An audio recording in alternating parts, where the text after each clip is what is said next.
And welcome everyone to Progressive Discussions.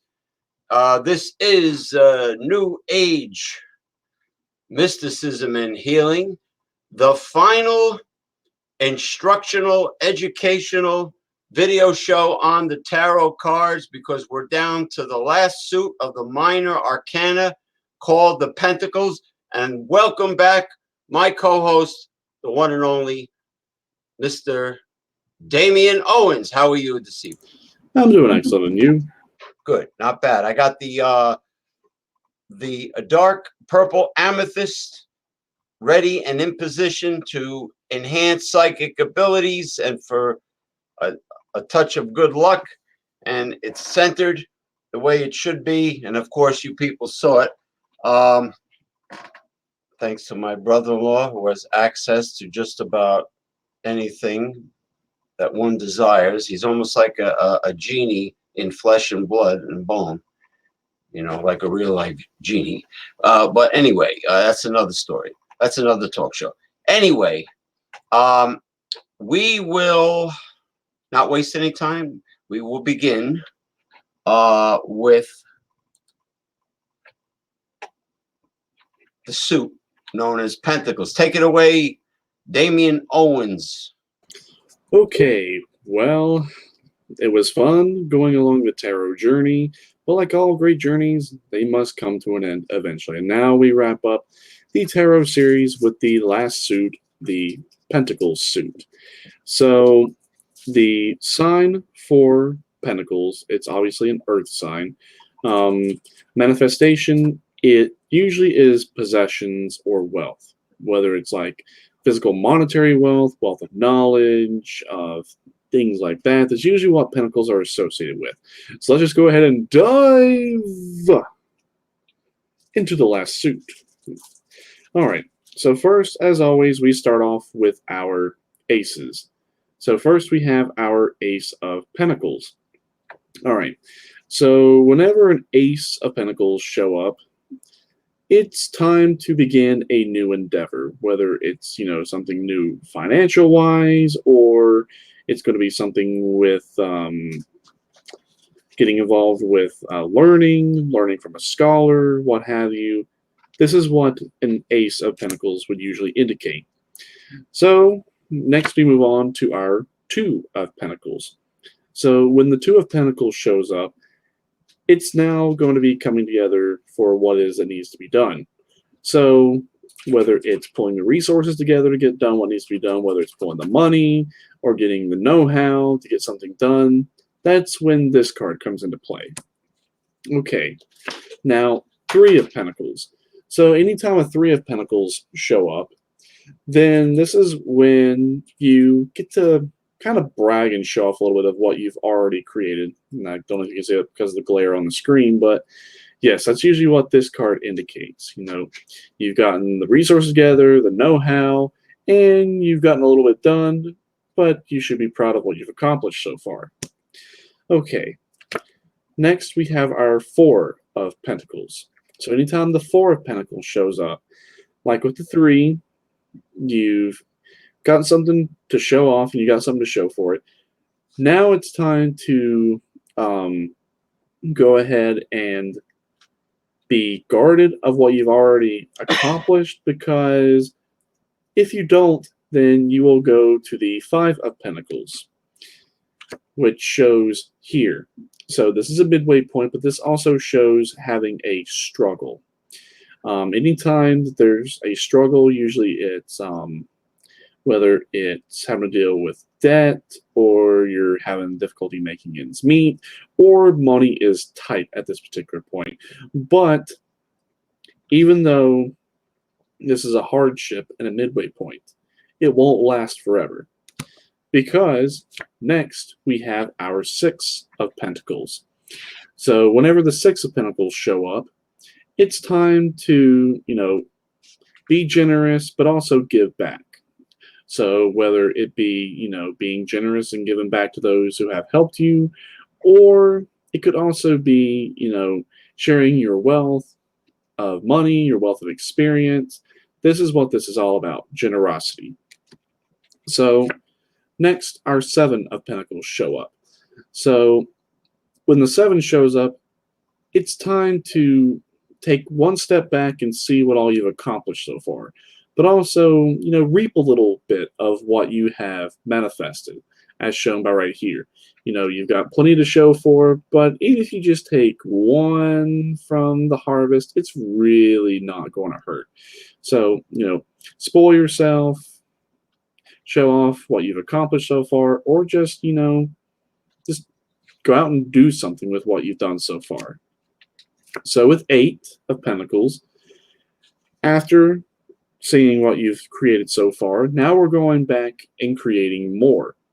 So now we're going to be a little bit more creative in terms of what we've done so far. So now that we've gotten the logic to show for it, it's time to, shake it up a little bit. See what you can do differently to see, is it going to be good? Is it going to be bad? What have you? When this card shows up, don't be stingy. Don't be just purely logical. Be a little creative. Think outside the box. Do something a little different. So after the Eight must come the Nine. So the Nine of Pentacles is a very interesting card because this shows that, yes, you've got the wealth and the know-how and the means to show that you have done something, but now it's one last time to be secure. So, take a little break, relax, but also look back at what you've accomplished so far. Now is not the time to be spending. Now is just the time to sit on what you have, and then eventually you'll be able to share it with the 10. So when the 10 of Pentacles show up, it means you've completed your cycle, you've achieved your financial goal, or you've achieved your quest of what you've been wanting to learn from a scholar, whether it's, finances or just learning in general. And you can also now go back and also share it with other individuals as well. So now we've gone through our 1 through 10. Now we go to our court cards. Okay, first we start with our Page of Pentacles. So now we've gone through our cycle. Now it's time to, get in touch with our young feminine energy. So now we're going to be seeing, what exactly can we do with everything that we've done so far? I mean, the Eight of Pentacles were excellent as a start, but now let's actually make this worth doing. So this will be a time of, showing some caring, some compassion, but, getting further along in your journey, but also now it's time to get other people along your journey as well. So now with our creativity, we now must have our logic.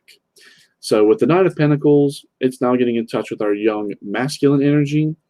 So now that we've gotten our creativity, now we're going to be a little logical to see what can we do in the short term, what can we do in the long term, but also still helping other individuals out along their path. And then our next to last card, our Queen of Pentacles. Now we're going to be getting in touch with our mature feminine energy. So now it's time to seek counsel from your mother, your grandmother, a mother figure, or even potentially a businesswoman or a female scholar who knows exactly what it is that she was doing.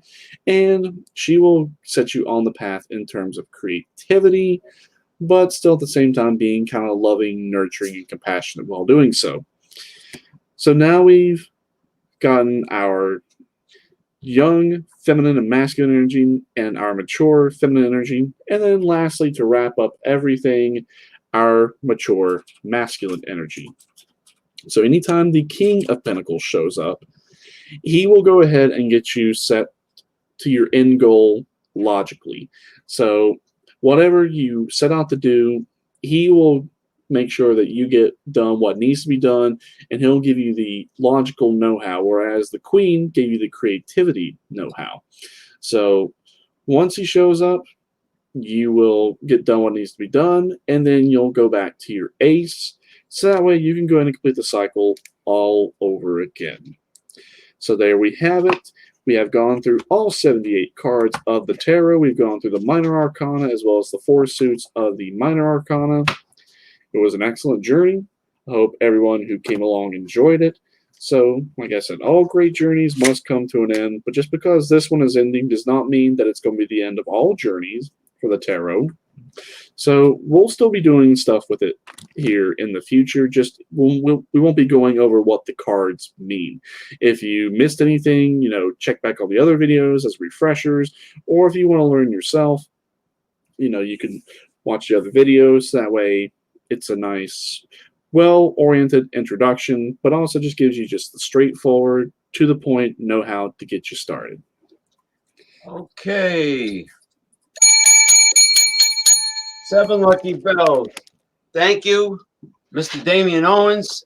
And this has been the conclusion of the educational instruction video series on the tarot cards by Mr. Damien Owens. All 78 cards have been completed. And it is a new year, and they have been completed in 2020, January 2020. Actually, it is Sunday evening, January 5th. My lucky number for the sign of Leo, 5.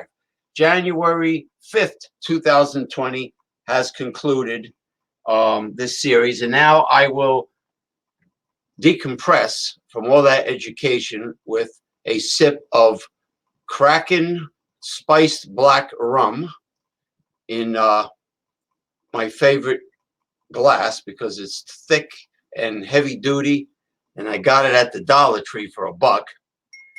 And it also makes a nice little xylophone. Yeah. So, Damien, that was very invigorating. That was great.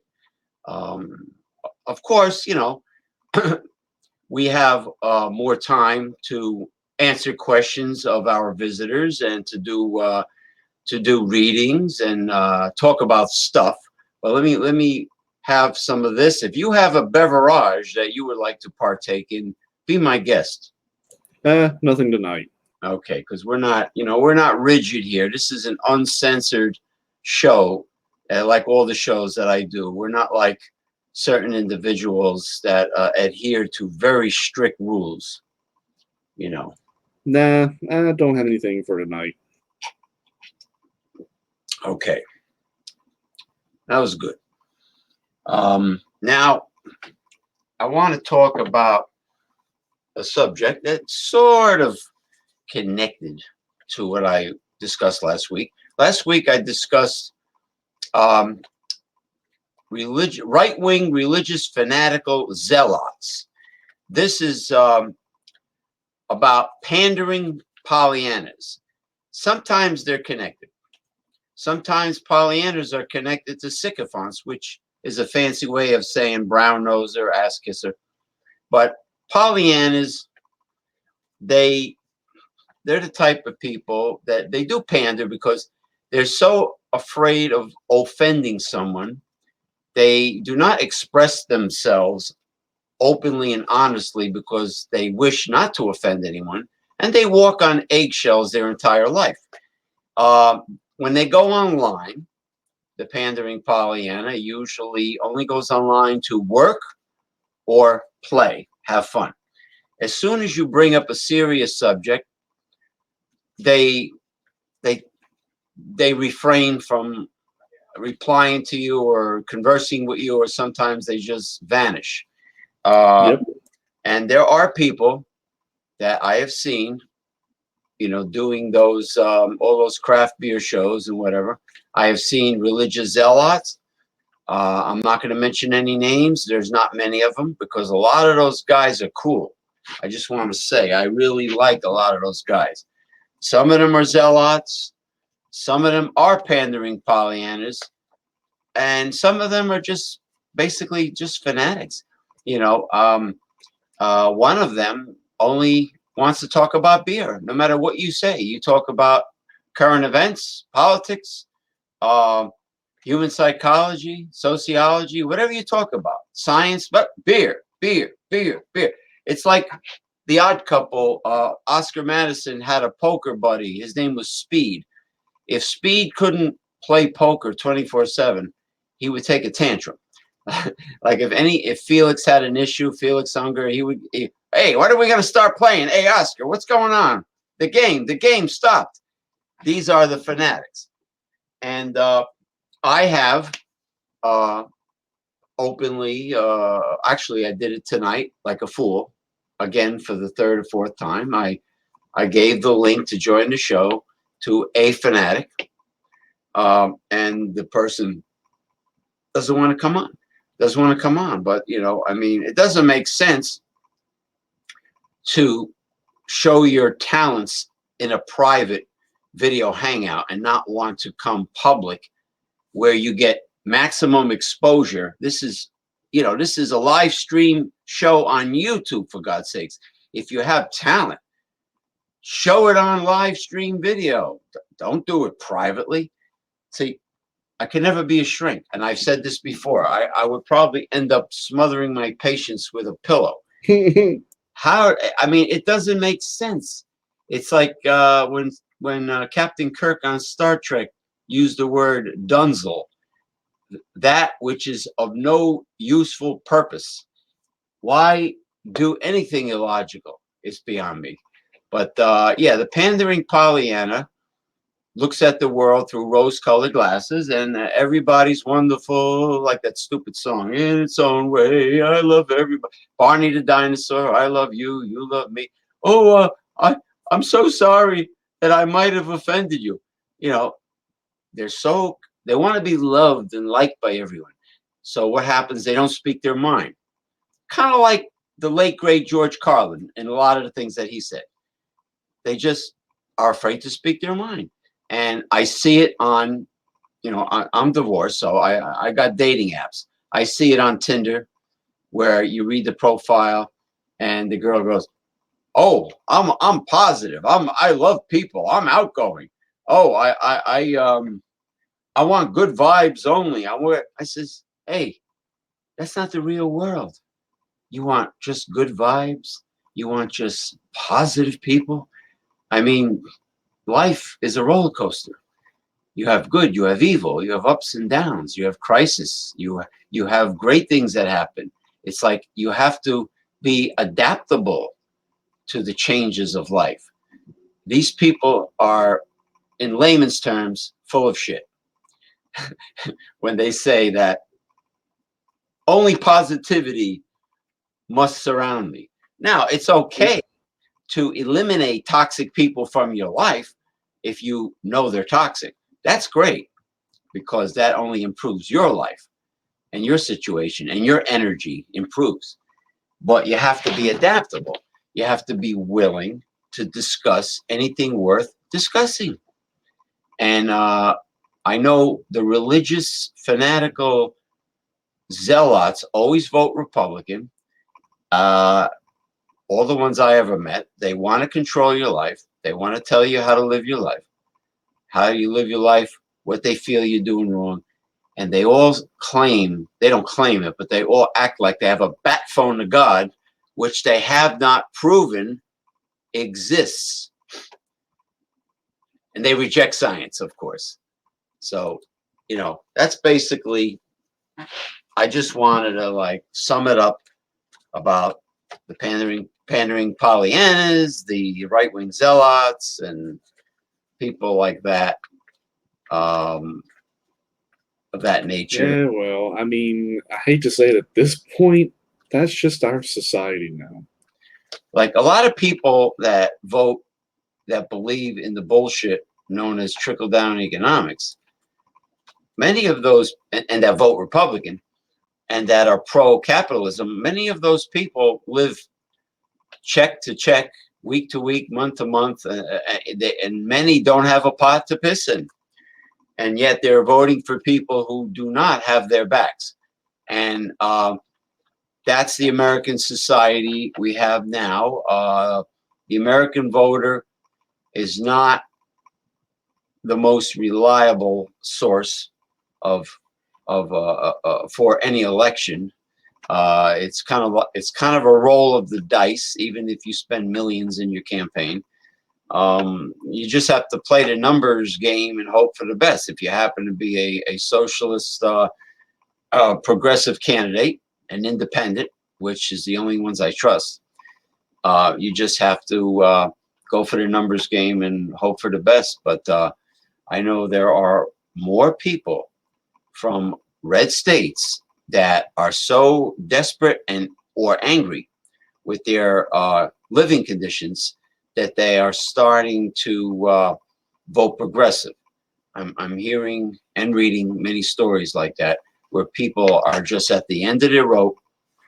They're tired of they're sick and tired of their standard of living going downhill every year, and that their elected two-party system, so-called public servants, are not doing their job.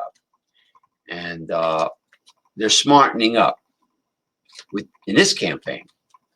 Now, of course, there's a possibility that the world's condition, situation, not just climate change, but what happened recently, is going to accelerate bad things on this planet.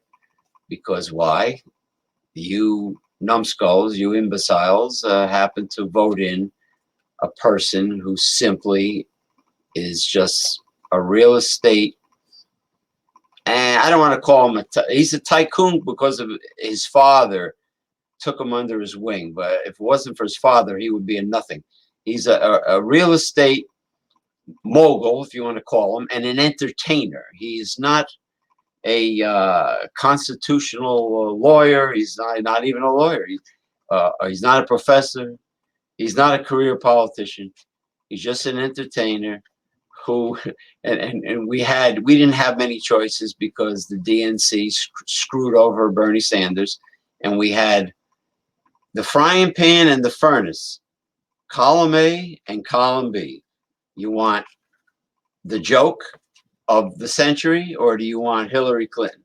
So people didn't have really any choices. The DNC showed their true colors. Yep. Deborah Wasser cunt shits, but she's not the head of the DNC anymore. And but the DNC is finally acknowledging that Bernie Sanders, with the campaign contributions from the little guy, not from the fat cats, and his popularity in the polls, they're claiming he's number one. I've never thought in a million years that they would say that Bernie Sanders is surpassing his opponents. The DNC is usually very corporatist. But yeah, so I mean, I don't know. We might still have the beginnings of World War III. We don't know. Doesn't look good. Yeah, you're right. It does not look good. And I hate to say it, if there wasn't a legitimate reason to impeach Trump before, there is one now. Absolutely. There is definitely a ground to impeach him now.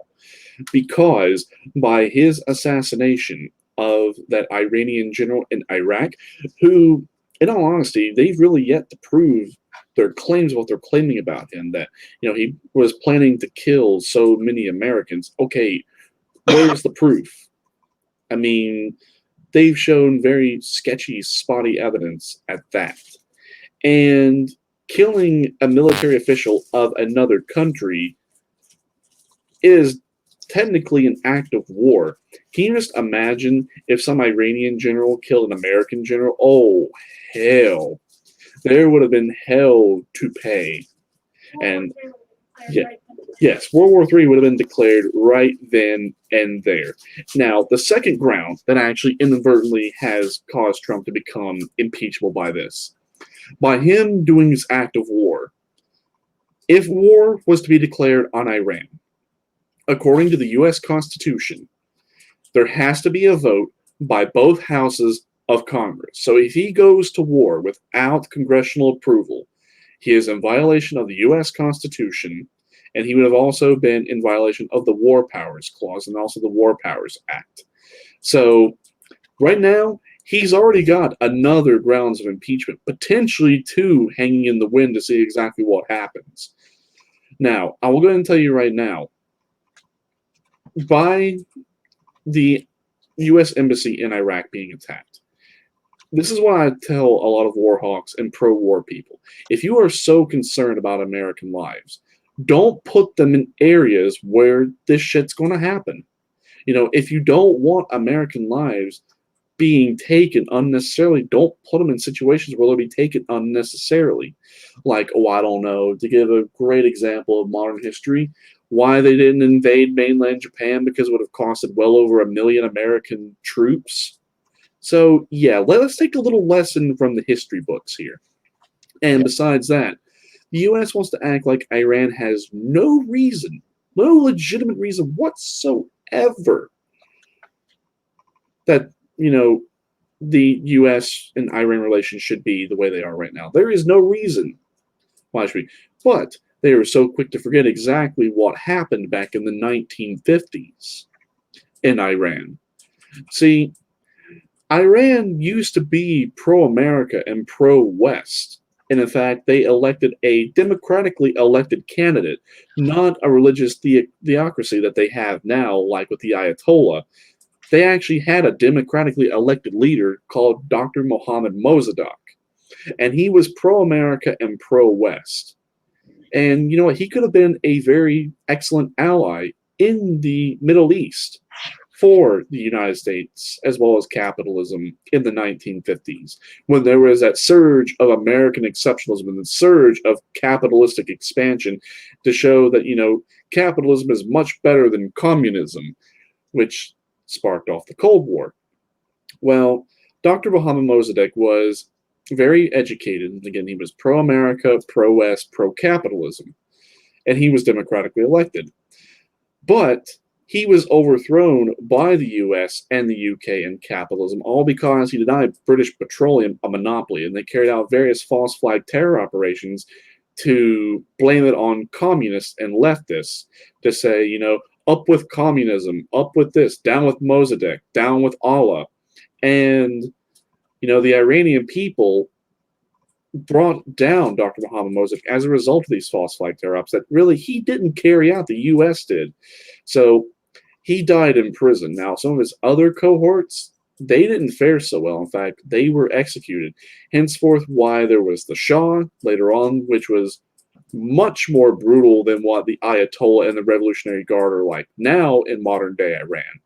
But we're so quick to forget that, you know, maybe, just maybe, if we hadn't have done that, we wouldn't have pissed off Iran, and we could have potentially had an ally there in the Middle East. But what does the United States do? Serve the almighty dollar and fuck everything up like they always do. Yeah, that's why Trump is real cozy with the with the Saudi Arabian prince, the evil Saudis, the monarchy. You know, Iran and the Saudis are not friends by any stretch of the imagination. Oh, no. You know, you're talking about Shiites versus Sunni Muslims. Yep. And the Saudis are Sunni. Saddam Hussein, I believe, was Sunni. Actually, Saddam Hussein, was he a Sunni or was he a Shiite? I know Iran is a Shiite, predominantly. Actually, I believe Saddam Hussein was a Shiite because that type of Shiite Islam was very radical in the Middle East during the 50s, 60s, and 70s because he got into power in 1979 with the help of the Ba'ath Party in Iraq. And what made him so famous was in the 50s, he made an assassination attempt on, I believe it was the Egyptian leader or the Egyptian president, and that assassination was botched. They caught him, and he spent a pretty significant time in prison, but due to that rise of radical Shiite Islam, which is a little bit more different as compared to the rise of radical Sunni Islam, which we see with most modern day terrorist Was that organizations. Anwar Sadat? Was that Sadat? For the life of me, I cannot think of it. Egypt. But yeah, that's what made him so famous. And then whenever he came to power in 1979, and he had his Ba'ath Party, which was in control of the Iraqi parliament and also had control over the country from 1979 until 2003, when we went in and toppled him and really fucked things up. Now, not to say that Saddam was a great guy, but if you see how Iraq was when Saddam and the Ba'ath Party were in power versus what it's like now, he kind of brought in a little modernization to the country. Because, like I said, I'm not saying he's a great guy by any means. I mean, he was a very evil, atrocious individual. So was the Ba'ath Party. But, I mean, just in the public eye, just to make them appear as though they weren't so evil, they did do some great things for Iraq. Especially, they kept peace and civility and stability in the country. Well, I hear Muammar Gaddafi did a lot of positive things in Libya when he was alive. Exactly, and I'll get to him here in just a moment. But Turkey is more European style modern than the Middle East. Well, with the exception of the Emirates, the very wealthy United Arab Emirates, but Turkey's is not, third world. No way. They're Egypt, Turkey, Libya. But I noticed that certain leaders are targets of assassination by the greed of the West. Let us just say not, and it's not Europe. I'm being a little right. Yeah, to get back to some things that Saddam Hussein did whenever he was in power with the Ba'ath Party. So he did bring, modernization to Iraq to a very great extent, because when the Middle East was under control of the British Empire, like just about everywhere else the British Empire had control, they kept it piss poor, feudal, and despotic. So we saw the rise of anti-imperialism in Shiite Islam, not to be confused with, how modern day anti-imperialistic radical Islam is different. And I'll explain the differences here in just a little bit, but he did bring peace and civility and order to Iraq. And yes, he did have a cult of personality, and there were fanatics who absolutely loved Saddam for that. But what really secured his power with the public eye, and also kept loyalty to certain individuals as well as, certain party members, certain individuals of the public, was he kept terrorism at bay. And that was done in very brutal, extremist ways. It was kind of like, you want to be a terrorist? Okay.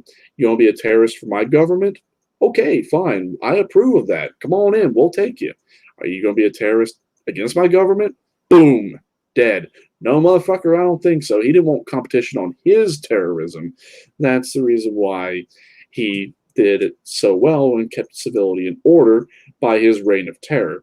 Now, there's a bit of a dispute as to exactly how many people Saddam had either executed, tortured to death, or imprisoned, or forced labor with. They estimate about 100,000. I mean, he did get the name the Butcher of Baghdad. He didn't get that just for no reason whatsoever. But when the U.S. went in 2003 and overthrew Saddam and did this and did that and left the power void, that's when we saw the rise of ISIS, and we saw the rise of a lot of these radical Islamic terrorist organizations. I mean, granted, yeah, in the end, we gave Saddam back to the Iraqi people and ended up hanging him, but still, it's like, we went in with this plan, but we didn't have a contingency plan for, okay, what happens in this power void? Do we just keep occupying, which is essentially what we've done? And here recently, Iraq passed a resolution by a very vast majority within the country to expel all U.S. forces within the country, meaning if there was any want for U.S. forces to be there in Iraq, they're not welcome anymore. And in fact, now they have X amount of days to leave the country, or they'll be seen as occupiers, and that could start a potential war with Iraq.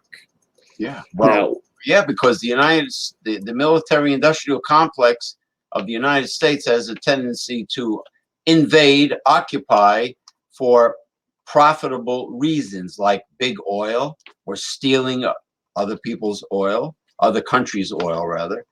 There's always money to be made when a right-wing American administration is in charge, and they want to invade and send troops, people from middle class and poor families to put their lives on the line for the profit of the fat cats, the oligarch. Right. Well, this is their motive. I mean, even if they were to declare war legally and constitutionally, I would not go fight in a war with Iraq or Iran, because I know exactly what the motive is behind it. And I'm not having any part to do with it. For those who want to go to this war, go right ahead. Sign up for the military. Go do what you want to do. Let all the flag waving rednecks go. If they really want to go, go. Nobody's stopping. Yeah, let them. But to put life and limb on the line for the profit of the top 1% is absolutely foolish. It's like shooting yourself in both feet, not just one. Mm-hmm. But for those idiots with the flags flying behind their pickup trucks, screaming and hollering out of the window, if you want. Oh, I see those around here in Tennessee. And I was like, man, what the hell's wrong with you? You want to go? Go. You're free to go. Enlist. I mean, yes, we do have those around here, but it's few and far between. Enlist. Go. Nobody's stopping you. But I read on Twitter, I watched a video, and I was reading an article that something happened in Kenya or near Somalian border, and a U.S. base. The United States has like several hundred, if not more, military bases all over the world. Yeah. They claim the reason for those bases is they have good intentions to keep the peace, but yeah, okay.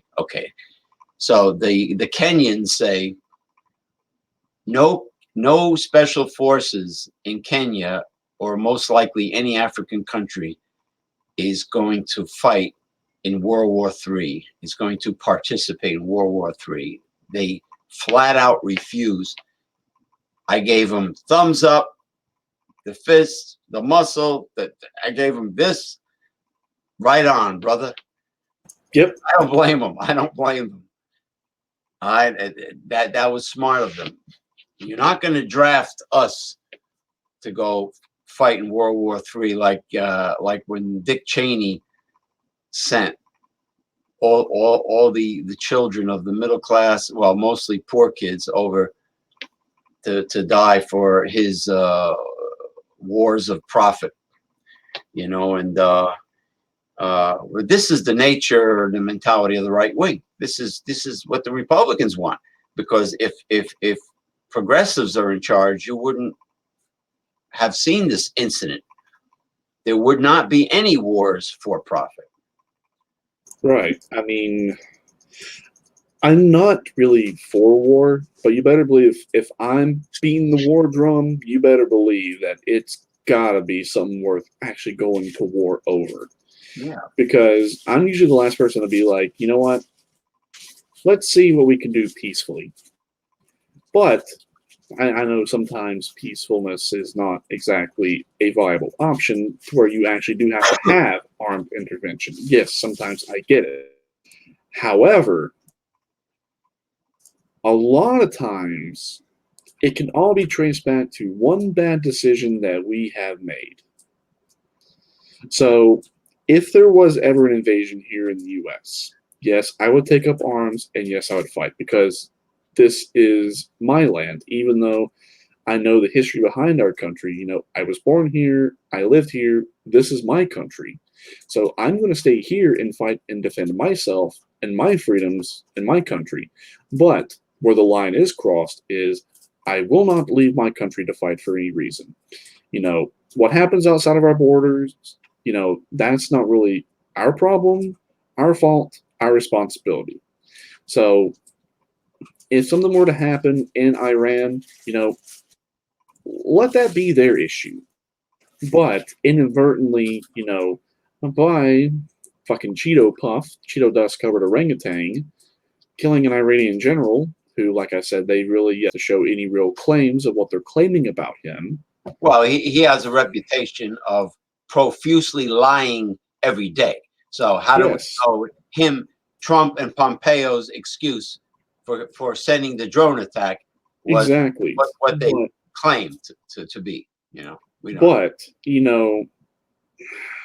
where was this execution warrant or this warrant to just kill him with no trial, no due process or anything? Where did that really come from? Did it come from any American court? Did it come from this? Did it come from that? Nowhere. And in fact, to my knowledge, I don't think Iraq even sanctioned this particular assassination. I know, you know, since there are a lot of radical Islamic terrorist groups within Iraq, particularly ISIS, even though they're losing their prominence, as well as Al Qaeda and a few other various terrorist groups. To my knowledge, I don't even think even they sanctioned something like this, because you would think, if they did sanction it, there would be something else behind it. But I mean, yeah, even though Iraq and Iran don't really have great relations, it's kind of like they have this, mutual disdain for each other, but they're not really going to do anything. So, because they know exactly what happens if they do. I mean, Iraq tried to invade Iran when Saddam was in power, and that failed miserably. So, if you really want to put it in a little bit more different perspective, I mean, Iraq has been much more of an imperialist aggressor throughout its history than Iran has ever been. In fact, to my knowledge, I, I think Iran has invaded maybe a country or two, but it's much fewer and far in between. In fact, Iraq has invaded many more Arabic countries in the Middle East than Iran ever has in its entire history. Well, what Donald Trump has done has been called a war crime many It times. is. It's funny how that the Trump administration just ignores the fact that we even have a Congress because of the Democrats. They don't even he doesn't even feel that he needs to get permission from Congress for anything. He's such a despot. I mean, Obama did the same thing. So did Bush. So did Clinton. So did H.W. Bush. So did Reagan. I mean, not every president's done it. Well, they used the Department of Homeland Security as an excuse to be more like a dictator, bending the rules, uh, um, taking away many of our constitutional rights at will if they choose to. But the happy news, of course, is that the man that only receives campaign contributions from the little guy is surging, and people like Joe Biden and Pete Buttigieg and that annoying woman with the nasal voice up in Minnesota, is showing their true colors. Even the old goose, the bobbing gooseneck, Elizabeth Warren is showing her corporatist colors. Amy Klobuchar, she's got nails across the chalkboard, nasal voice. Yeah. All showing their true colors. Buttigieg, with his wine cave, big time corporatist. Of course, Joe Biden's a corporatist. Barack Obama was. It's just, and the American voters seem to be much more savvy and smarter during this campaign than they were in 2016. But so anyone out there have any questions for the copper dividing rods or for a short 7-card tarot spread from Mr. Damien Owens? Anyone out there have any personal problems that they would like to present to either the divining rods or the tarot card deck? Going once, going twice. All right, nobody. All right. Well, you can always contact us after the show, because the show is being recorded. And Damien Owens, a professional that he is, for a fee, will give you a reading. Just contact us. But anyway, no one wants to come forth with any personal issues. Excuse me while I sip the Kraken rum. Now to the divining rods. I was looking on there and nobody's watching, so. Well, we have somebody, but this is what I was saying before about the suck-ups, the sycophants and the Pollyannas. If we were doing a show talking about something so unimportant and trivial, and we were like farting and burping and acting like buffoons, we would have like tons of people that want to jump on with their video. We would have like 1,001 comments. Women too. They're no angels. Hey guys, like that girl that always comments when there's a craft beer show or whatever, or the guy that talks about Pop-Tarts for an hour. Hey, Pop-Tarts. Great show.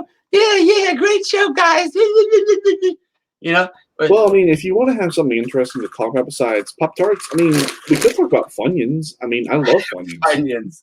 They're called. I always crack up when I see that word. Funyuns. Anyway, copper divining rods. Are you in the mood to answer questions? But this time, okay. Ooh. But this time we'll ask them slowly. I don't want you to be spinning around, popping me in the eyeball, like, I don't want you to get pissed off, copper divining rods. Now, copper divining rods, what Donald Trump did, will this escalate to something much more serious than people anticipate? Uh-oh. Okay, so something like World War III?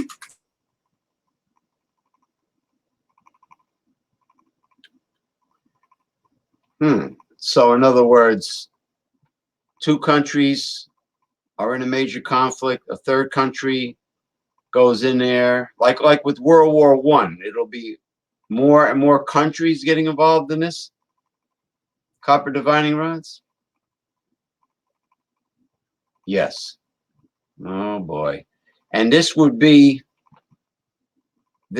will be on the small hands, very small hands of the ultimate in selfishness, narcissistic, egomaniacal, corrupt moron that we have in the White House. It will be on his hands, his little tiny hands, the blood. Yes, and the reason why we have this real life cartoon in the White House, the reason why we have him, the bloated orange demon, is because of all those brain cell deficient flag waving imbeciles in old America, that voted for him. There you go. Ah, are you talking about those religious zealots, the religious freaks that don't want Planned Parenthood to exist, and they want to tell you how to run your life? Yes. Well, seems like those divining rods are in agreement. And my kitty daughter, Mrs. Pixel Princess, is also in agreement. She just wants so much love and attention. Yes, she does. You And want to come on here and be a special guest on this show? yeah, Pixel? cats are mysterious. They're very tied into mysticism. Yeah, of course, cats are welcome. Cats, heavy metal rock, all that stuff. Now, these right-wing religious zealots that like to tell you what to do, and they don't know shit from shine over themselves. I've never heard of that one. Shit from Shinola. Yeah, it's a very old northeastern phrase. They are they the ones, like, for instance, the Southern Baptists that don't believe anyone should be allowed to dance? Oh, so what you're saying is these are real zealots that voted in Donald Trump. Oh. Are these the same religious zealots that believe that a fertilized human egg is an actual baby? Yes. Are these the same religious zealots that, boy, I'll be a better lawyer than Rudy Giuliani. You ever see the huge bow tie he's been wearing? The last time he was interviewed, he looked like a clown. He looked like, hold on for a second. No, that's the Joker. Hold on. Yeah, no, I can't. Anyway, are these the same religious zealots that believe that masturbating is the murdering of sperm and zoa? You know, there was an ultra right wing female politician. I wish I remembered her name, from Delaware, that wanted to put cameras in every American home to catch men masturbating so they can be arrested for killing sperm, or Archie Bunker would say sperm is up. Now, that woman, is she in a mental institution now? I bet somebody's banging the crap out of her. No, she's not. That woman, is she nuts? Or, in other words, was that all a game for media attention? No. Damn, I wish she was cute too. I want to send her like a nasty lewd message or somewhere, on the internet, saying, "Yeah, could I murder my sperm by shooting them into you?" So she hey, you little right-wing zealot, I got something. Yeah, baloney. It's called the baloney pony. We'll play hide. We'll play hide. Hey, Joe Pesci and what's his name, Robert De Niro. They would call it hide the salami, honey. Hide the salami. You took that from level 1 to like level over 9,000 very quickly. That went from chill to savage like that. Yeah, well, the divining rods are very inspirational. So what you're saying is this woman really meant what she was saying about arresting men for shooting their marshmallow fluff into the toilet or a tissue and killing their sperm.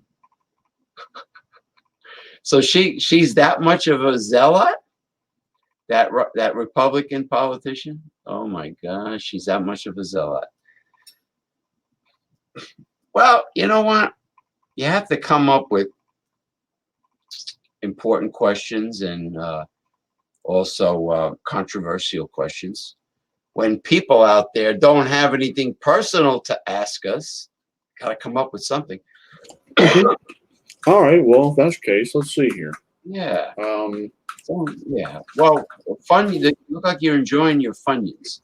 Oh yeah. Well, I remember the first time I ever ate these. I think one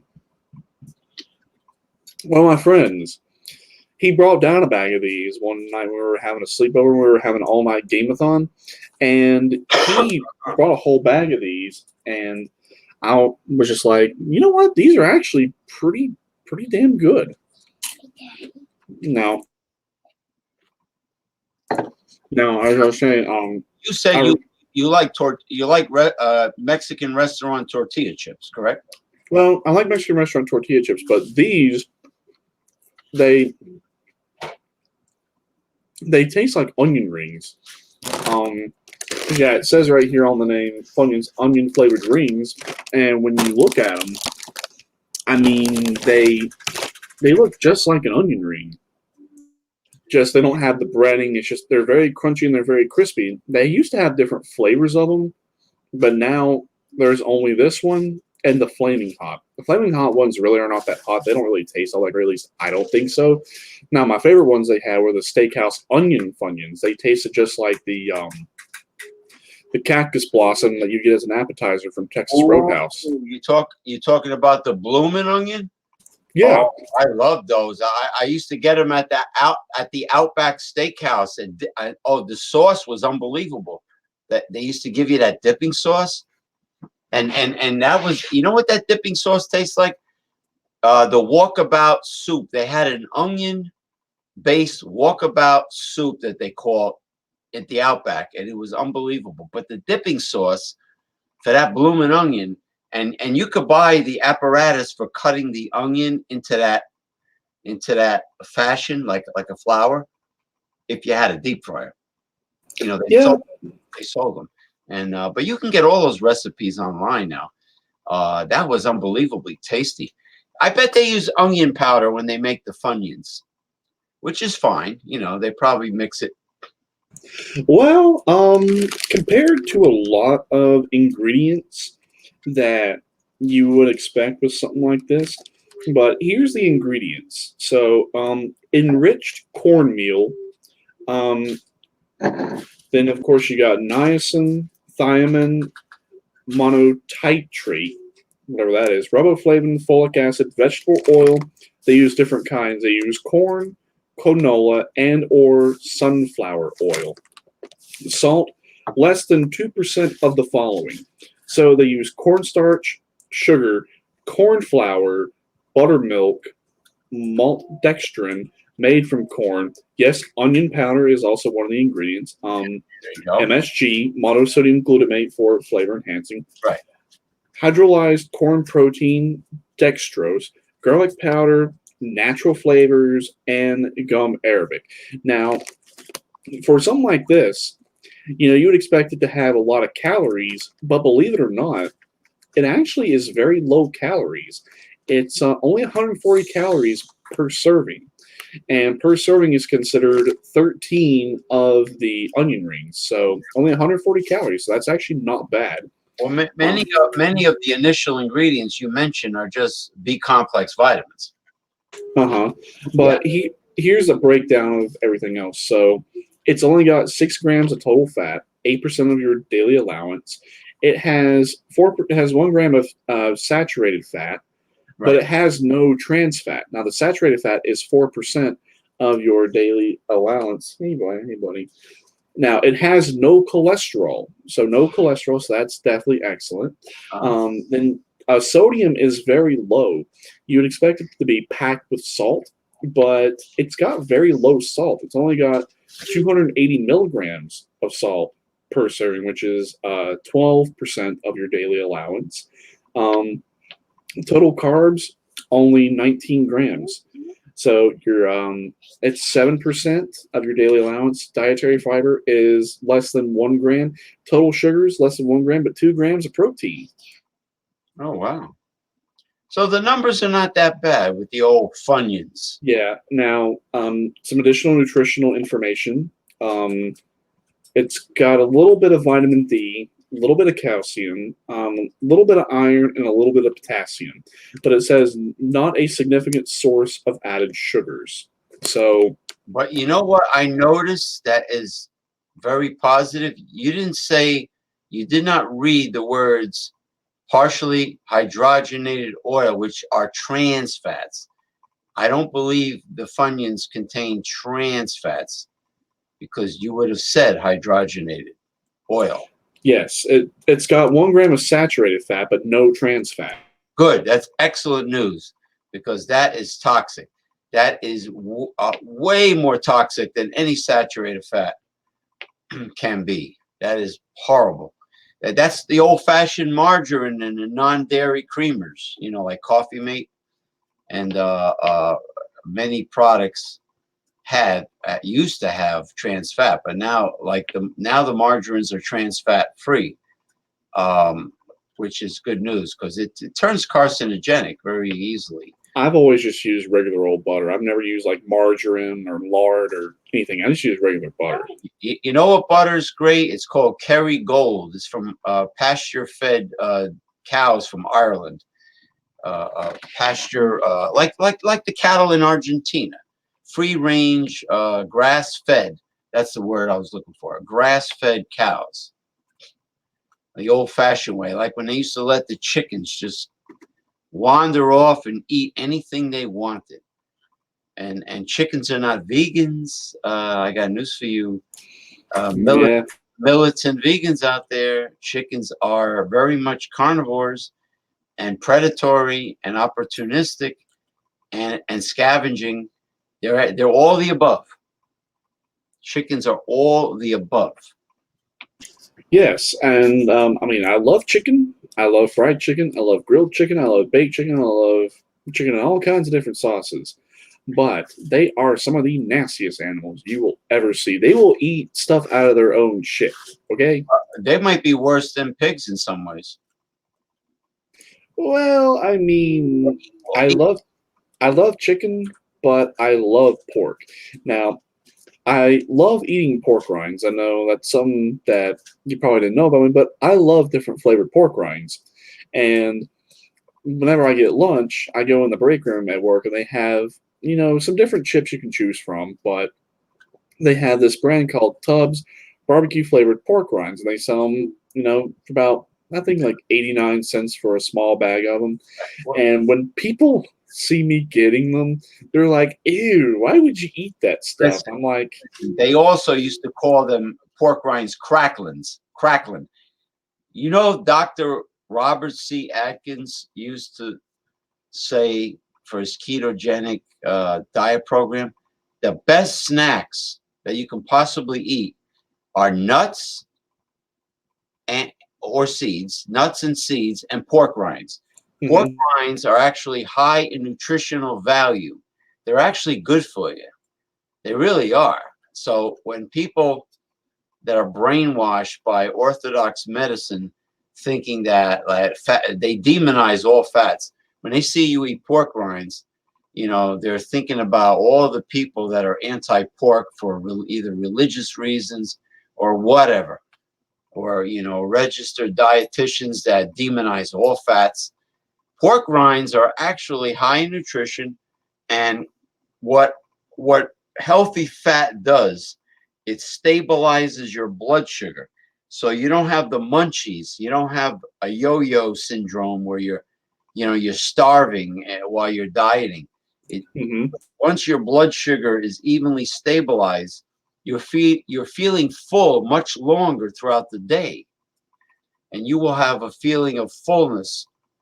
Like if your breakfast, like if you had butter on your toast, let's say, or on a toasted anything, and you had let's say eggs with an omelet with melted cheese on it, some bacon.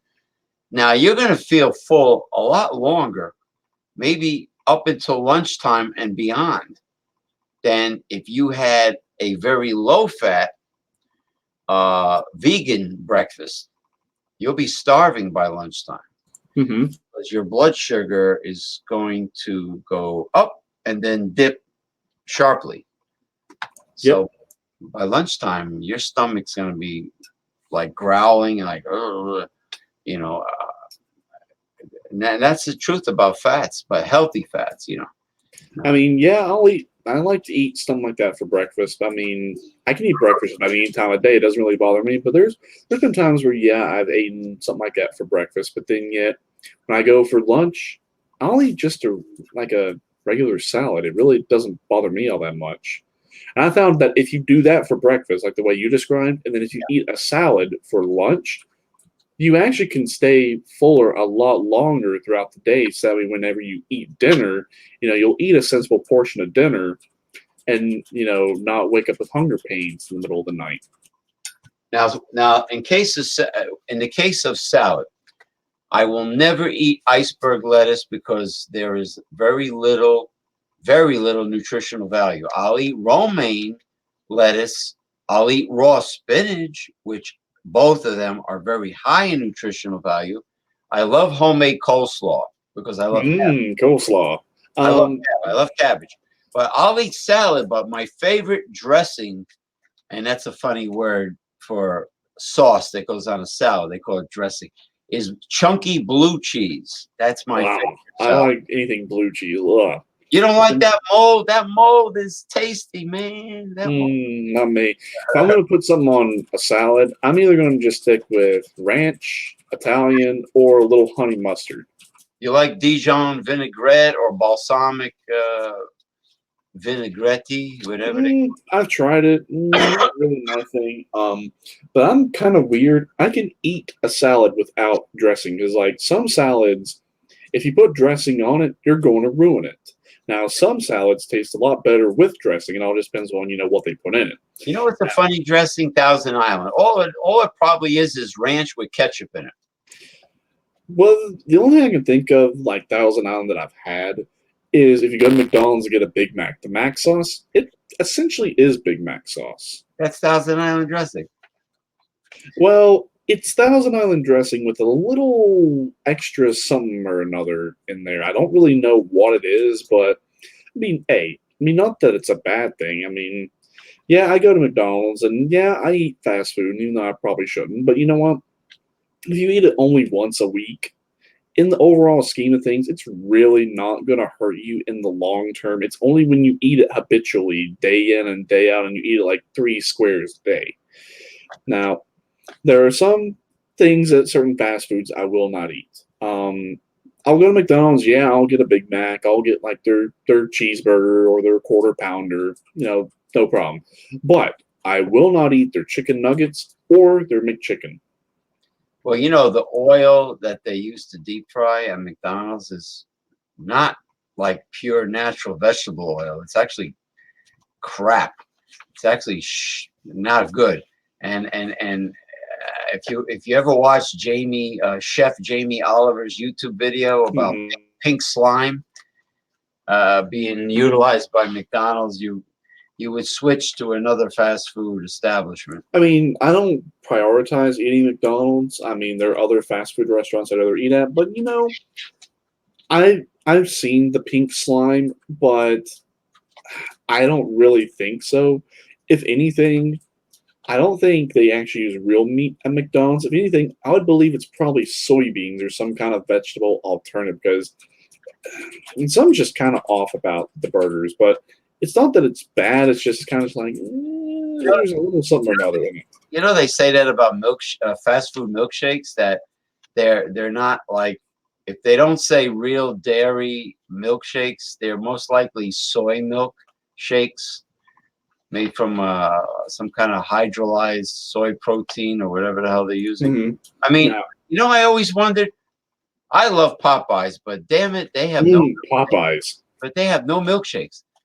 And I have a feeling they still don't have any milkshakes. They just have soda, but no milkshakes. White Castle has fantastic We don't have any White Castles around here, unfortunately. Yeah, they have great milkshakes. My favorite. They also have fantastic sweet potato French fries. They got fried fish nuggets that are excellent. Fried clams. They have great eggs. Sandwiches for breakfast. Egg sandwiches of various kinds. Um, like an egg McMuffin. Um, they have their bacon cheeseburgers are excellent. Uh, I mean, as far as I wouldn't really call it junk food, fast food, but it's not like the best fast food. But there's a lot of things they don't actually. White Castle very rarely advertises at all in the United States. Very rarely, and when they do, they never mention the items that I just talked about. The fish nuggets, the fried clams, sweet potato French fries, and they have barbecued pulled pork sandwiches too that are pretty damn good. They never mention that. They just mention the burgers, and they say something like, "Do you have the crave? Are you craving our burgers?"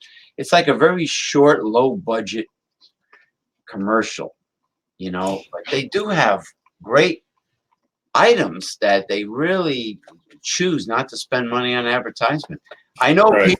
I know we digress horribly, but we already gone through all the serious stuff at the beginning of the show. So we're allowed to, just chew the fat and goof off a little. Yeah. In terms of burger joints, I prefer Burger King and Hardee's because Okay. it's actual meat and it's flame broiled. So even if you don't use like the best high quality meat, so I could say even if you were to use 80/20 for your beef patties, by flame broiling it, what happens is, yes, it evenly sears the meat, so it gives it a nice look and a nice texture and consistency. But also as a result of flame broiling, while it's searing that meat, that grease and stuff that comes off of it, that's fat.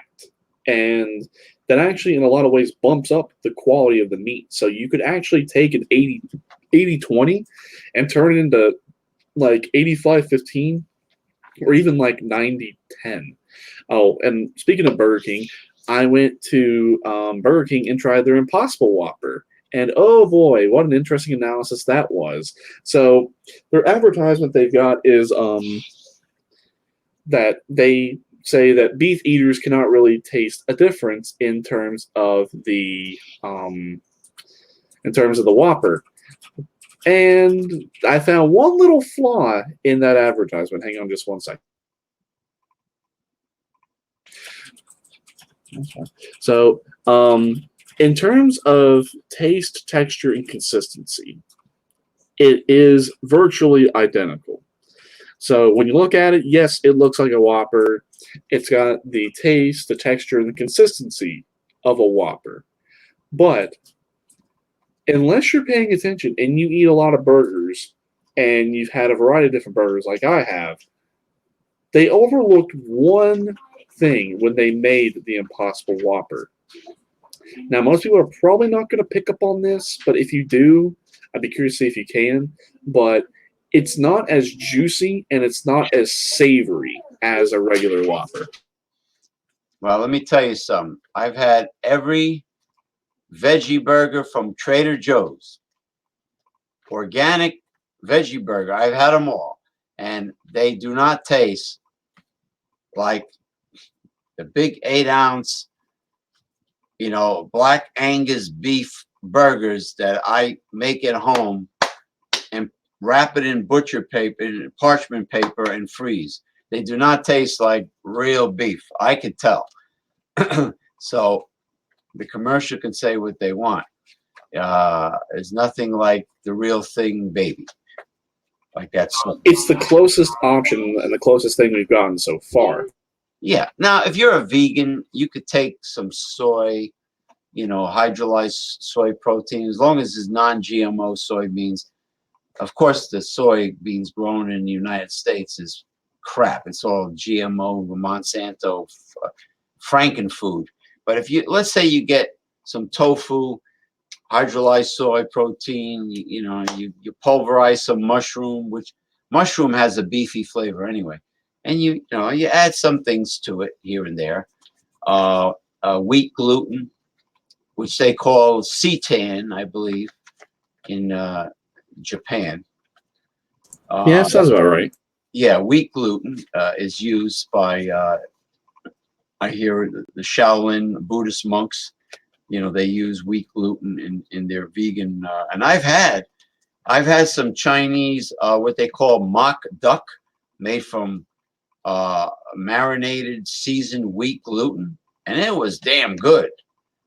And I don't make a fuss over many vegan recipes, but when it comes to vegan recipes from India that the Hindus eat, they make a lot of tasty items. But then again, a lot of them are not 100% vegan. They do, I think they're allowed to eat cheese. No, of course not meat, but they don't eat but cheese.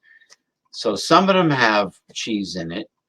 But you don't have to have cheese in it. You could use firm tofu if you want, but you got to marinate it, because tofu, tempeh, and items like that they take on the flavoring of their surroundings. So you have to season them, either dry rub or create a sauce, and they have to marinate, because by themselves they're boring as all hell flavor wise, but then they take on the surroundings of what they're sitting in, and you could do amazing things by marinating.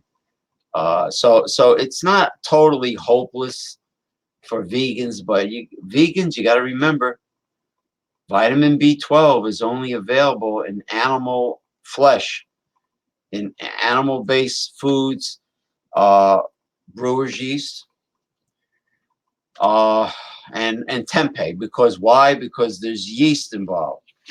So the only vegan source of B12 which your body needs is animal source or fungi. That's what I'm getting at, the fungi family. So is the young man seeing any visions? Anybody visiting him? He seems to be asking you some questions. Yeah, he does. Not that I've seen here recently, but I don't really know for sure. I don't know what's up. What, is he hungry? He's trying to throw a fit over the trains that we got him. He brought it in here, and we don't want to step on it. And we're telling him, if you want to play with it, just play with the trains in your room. And he's not having it. He's not having it. How about that? Hey, the one thing, my geckos over there. Hey, geckos, are you having it tonight? No, they're not answering me. Because they're geckos, that's why. Oh, God. So anyway. Hang on just 1 second. Yes. I mean, you can say what you need to say. I'm just... I'll play the Carney. The Carney song. the Carney music. Hey, remember when you had the Clown Posse shirt on? Oh, the Insane Clown Posse. We played the Carney music, and that was pretty good. I like demented clowns with sharp teeth, because Well, that wasn't an Insane Clown Posse. That was just something I got at Walmart. But I've got quite a few ICP shirts. Yeah, they remind me of Krampus. Oh, by the way, your gaming, your gaming project. You made some higher. You took some higher steps recently. Yeah. So all I do is I just record with NVIDIA Shadowplay, which is a built-in graphics recording software, and it records straight from the graphics card to the screen, so it shows exactly what's going on the screen. So I don't have to go through like capture cards and this and that. It's a very simple setup. So it is 4K native. Now what happens is when I upload the video to YouTube, it processes the video. Now for most videos in 4K, where it takes a lot of bandwidth, it takes usually about 3 hours to upload a video that's like 30 to 40 minutes in 4K. So once it's uploaded, then it processes it in standard definition. Then it processes it in 1080p, then 1440p, and then 4K. So that's the reason why it takes such a long time to make a video in 4K. But if you have the capability and the technology to watch it, it is so worth it because you can see all the little details, you can see the clarity, you can see all of it. And even 4K audio is a little bit more refined. So granted, it's not as good as real life, but it's getting there. Yeah, the technology is rapidly improving by the year.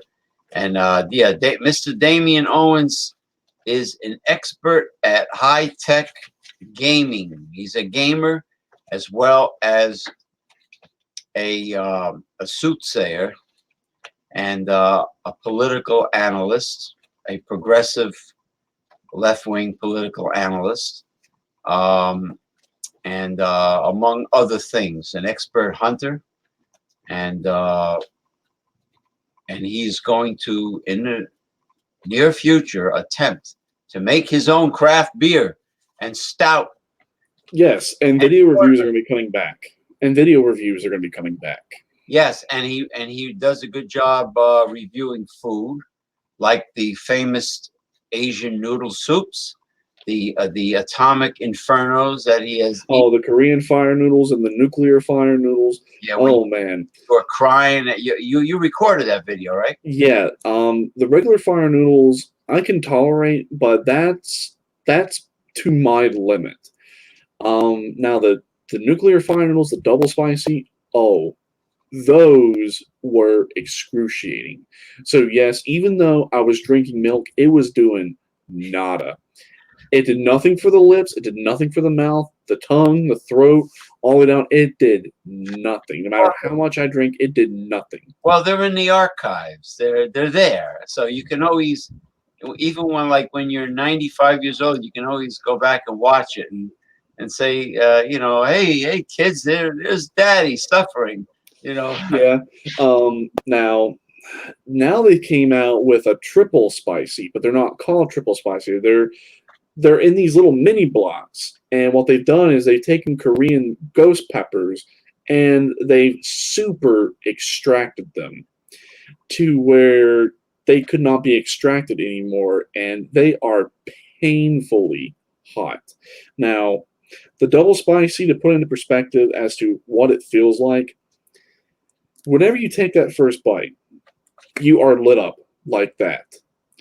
Your lips, your tongue, your mouth, your throat, all the way down immediately turns into a fucking inferno.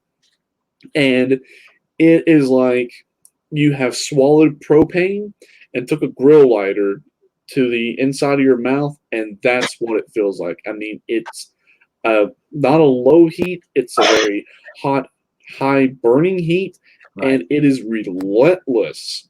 No matter how much milk you drink, no matter how much water you drink, how much bread you eat, nothing will touch it. Once you eat it, you might as well go ahead and just sit down and enjoy it or not enjoy it, and just wait for it to wear off on its own, because, like I said, milk didn't do a damn thing.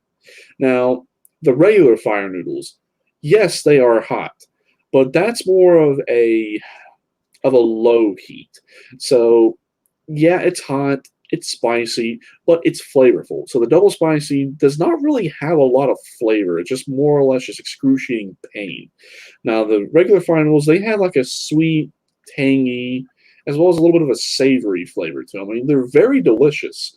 But if you get too hot or you can't handle the heat, milk will touch that. Milk will tone it down. But the double spicy, forget it. So Well, yeah, the total number of times I've eaten them. So the regular fire noodles I have eaten 3 times, and the double spicy I've eaten twice. So the video that you see is a second take where I tried it later because the first video attempt I made after like 7 minutes in, I tapped out. I was like, you know what? I can't do it. yeah. Well, anytime I used to go to the Korean market known as H Mart, they had a whole entire, I would say, a, a half an aisle loaded with varieties of those instant noodle soups in the bag. They had Oh yeah. all different kinds. It was like went on and on and on. It was incredible. Now the Japanese market, which is over here by me, Mitsuya, they have a tiny variety in comparison to the Korean market. Oh yeah. The Asian market we've got here in Kingsport. So it's divided up into different aisles. So you've got your Chinese aisle, you got your Japanese aisle, then you got your Korean aisle, then you've got I believe there's a little bit of Vietnamese, a little Thai, Laotian, Cambodian. I mean, it's divided up. And Thai, then you like Thai food? Thai is nice. I've had Thai food once. It was 2012. We were on our senior trip and we went to the Pentagon City Mall. And man, oh man, it was 3 levels, and they had stores jam packed on all 3 levels. So you had the main 3 levels, and you had the bottom, which was the food court. Well, they gave us $10 to go to the food court and grab what we wanted. So I got Thai food originally, and I didn't like it. I got some kind of like curry chicken with a hot green tea, and I just thought it was nasty. Now, then I was like, let me see what else they've got. So that's when I took my $10 and I said, ooh, there's a Popeyes. I've never eaten Popeyes before. So I went over there, got chicken tenders for the first time, and it was love at first taste for Popeyes. Now, the most common Thai recipe is pad Thai noodle, which is a spicy peanut sauce with rice noodles. Mm-hmm. Now, to be honest with you, I much prefer the Chinese chow fun, stir fried noodles, rice noodles. They have the angel hair. They have the cellophane noodle, which is like very thin. Yeah, I know what you're talking about. Yeah, So boils like in a minute, and then you have different sizes. Flat, wide, and flat. yeah, usually the thinner one, that's chow mein. Your thicker noodles, that's lo mein. Well, lo mein is made from wheat. Fun, fen, fen or fun is a rice flour noodle Mm-hmm. that come in different sizes. Well, the Chinese restaurant that I ate at yesterday called Mean Garden, it's a little hidden gem here in Kingsport. Not a lot of people know about it, but it is a nice little Chinese restaurant. Yeah, it's a sit down, but their main thing is their buffet. I mean, they have a lot of really good stuff on their buffet. Oh yeah, and Chinese when it comes to food, Chinese are so um, um, well, let me put it to you this way. We in my hometown of Lodi, New Jersey, we had a buffet that Hmm. was there for decades called Lodi Buffet, and then Hmm. they went belly up for some reason. I don't know why. Anyway, they had Italian food that tasted exactly like my grandmother made it. Mm. Sauce, everything. They are able to learn anything they set their mind out to learn with perfection. Oh yeah. Anything, whether it be reverse engineering, whether it be taking apart a patented invention from another country and reproducing it, whether it be reproducing a recipe from another culture, food, they do it. They do it Right.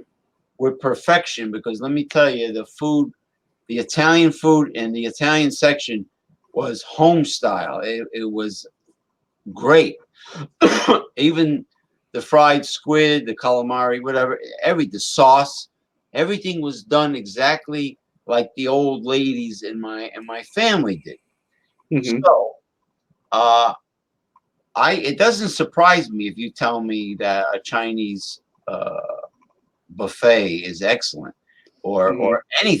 anything that the Chinese, they will reproduce anything. Mm-hmm. So the one that I like to grab at this particular one, my first plate, I usually get a little bit of black pepper chicken with peppers and onions. Yeah. Then I'll get spicy Mongolian chicken, which is actually very tasty.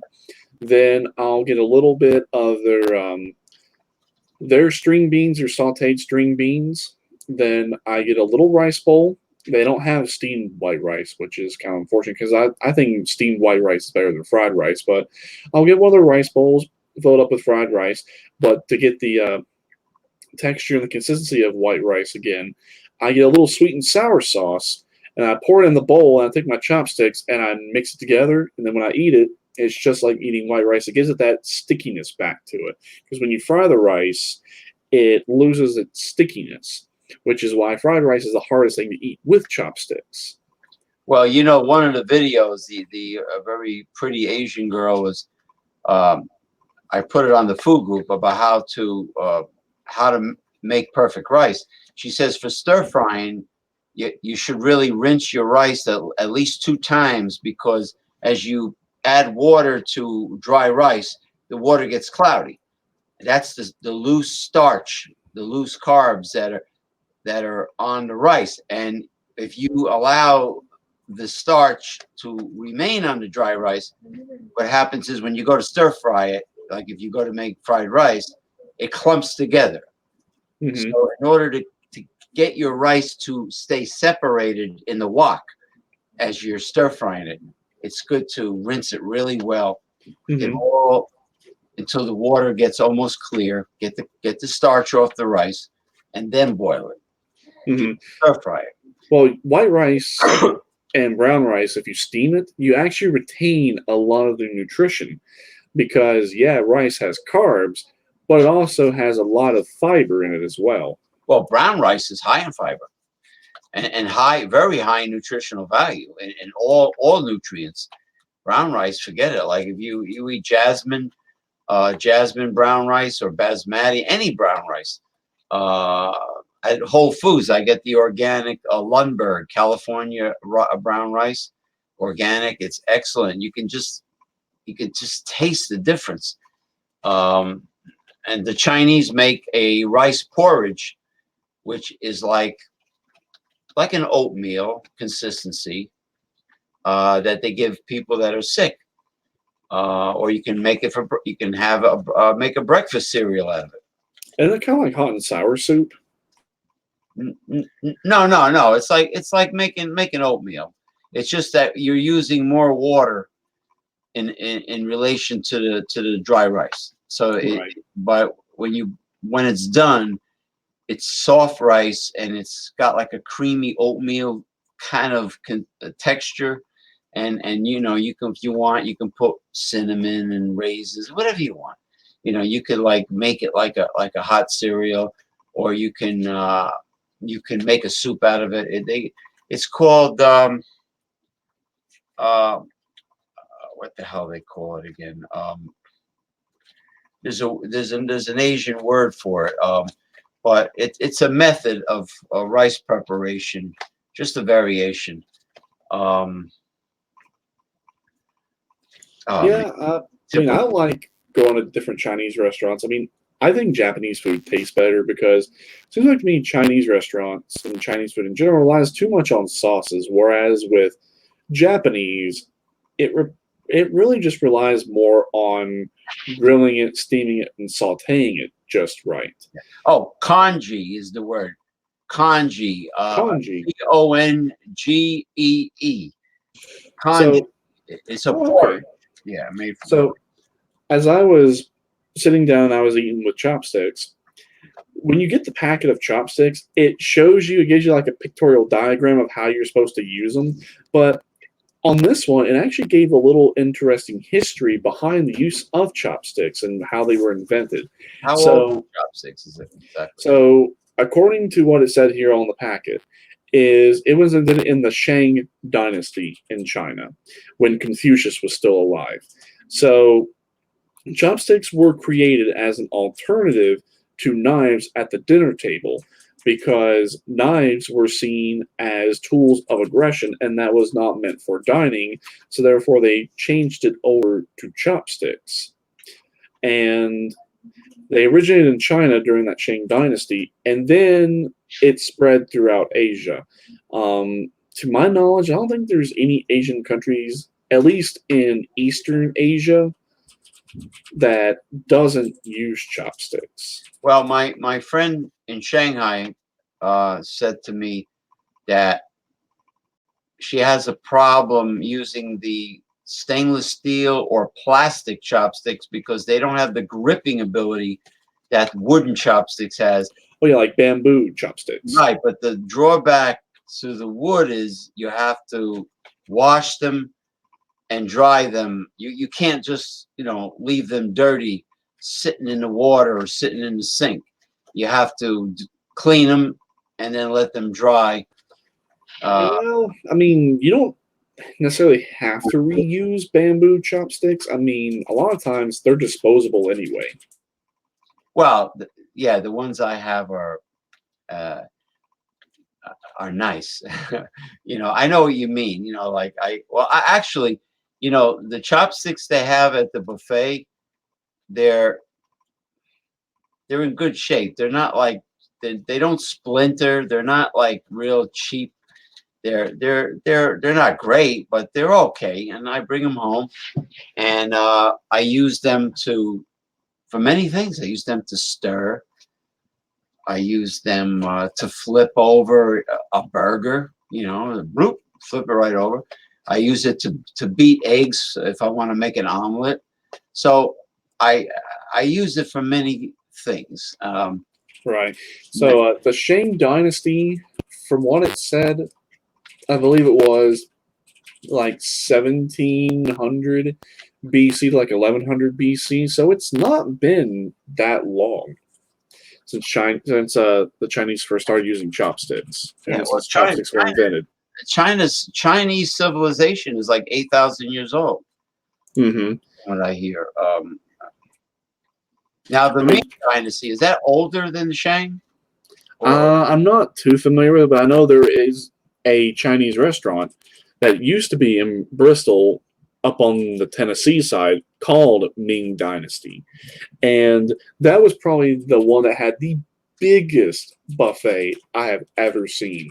The restaurant was huge, and not a lot of people really knew about it, but it had like 10 or more selections or like hot bars you could pick stuff off of. Now, the one that I really love from Ming Garden or from Ming Dynasty was their honey chicken.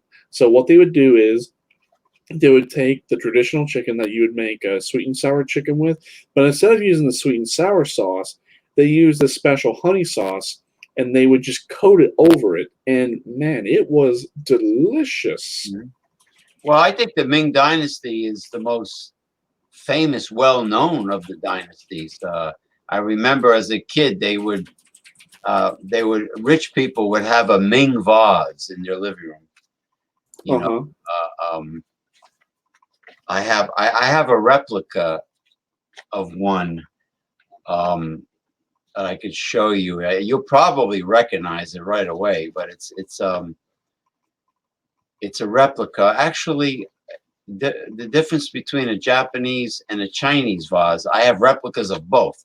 Hold on for a second. Yeah, yeah. Tell the folks whatever you want to tell them. Okay. So, yes. I'm just trying to think of what I was saying. Oh, yeah. Talking about the Ming Dynasty Chinese restaurant. So, I've only eaten there a few times. It's located in Bristol, Tennessee.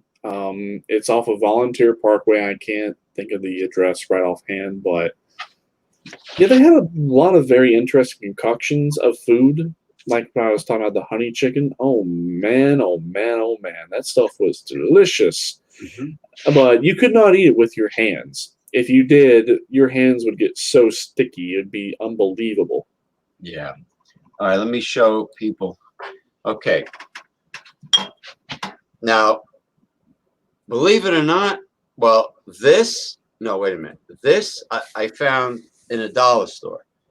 Okay. Ooh, As you can see, it's very, dynasty Chinese looking. And this is Japanese. oh And yeah. yeah, they like this color blue with white. And And I could tell just immediately by the one on the left, the blue one, I could definitely tell that that was Japanese just right off the bat, just because of the architecture and the particular trees they like to have in the backgrounds. yeah, very bonsai looking, like juniper pines or whatever. Yeah. Mhm. So there's a difference. So as a kid, I would see a show and the rich people would have a vase that looked very much like this, and they would call it a Ming vase. And if it was authentic, it would be worth a lot of money. Now, of course, neither of them are worth much of anything, but they're replicas. So that would be the difference. Um, it's hard to straighten things out with the camera. So that's Yeah, it. I just yeah. wanted. Since you have brought that out, Tibet. Now Tibet in China has a very interesting culture, and one that's very interesting about Tibet is their particular branch of Buddhism. Yeah, they have the Dalai Lama. They have their own type of Buddhism, right? Their own. Yeah, Oh, they have but a different culture. yes, but their particular Buddha is the most interesting looking out of all of them, called Avalokiteshvara. So if you look at it, it's technically an 11-headed Buddha. I mean, it's a very weird looking Buddha, Wow. but it has a very interesting mythology behind it. And they use a lot of different bells up in the Himalayan mountains during their rituals. They use bells and these streamer flags, like every they have festivals. It really is a different culture from the other provinces of China, or I mean, onto themselves. Compared to all Asian countries, they have their own unique culture and religion, and they Yeah, also want independence from right. China. Well, hang on just a second. I'm going to shut the door. Yeah.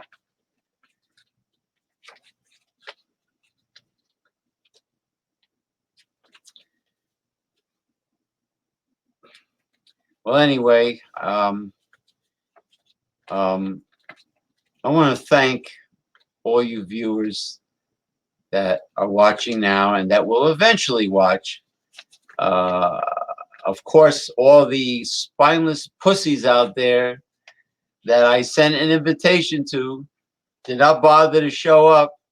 But if I was talking about something absolutely ridiculous and unimportant, they would have all came in like like hordes of locusts. You would have. Right.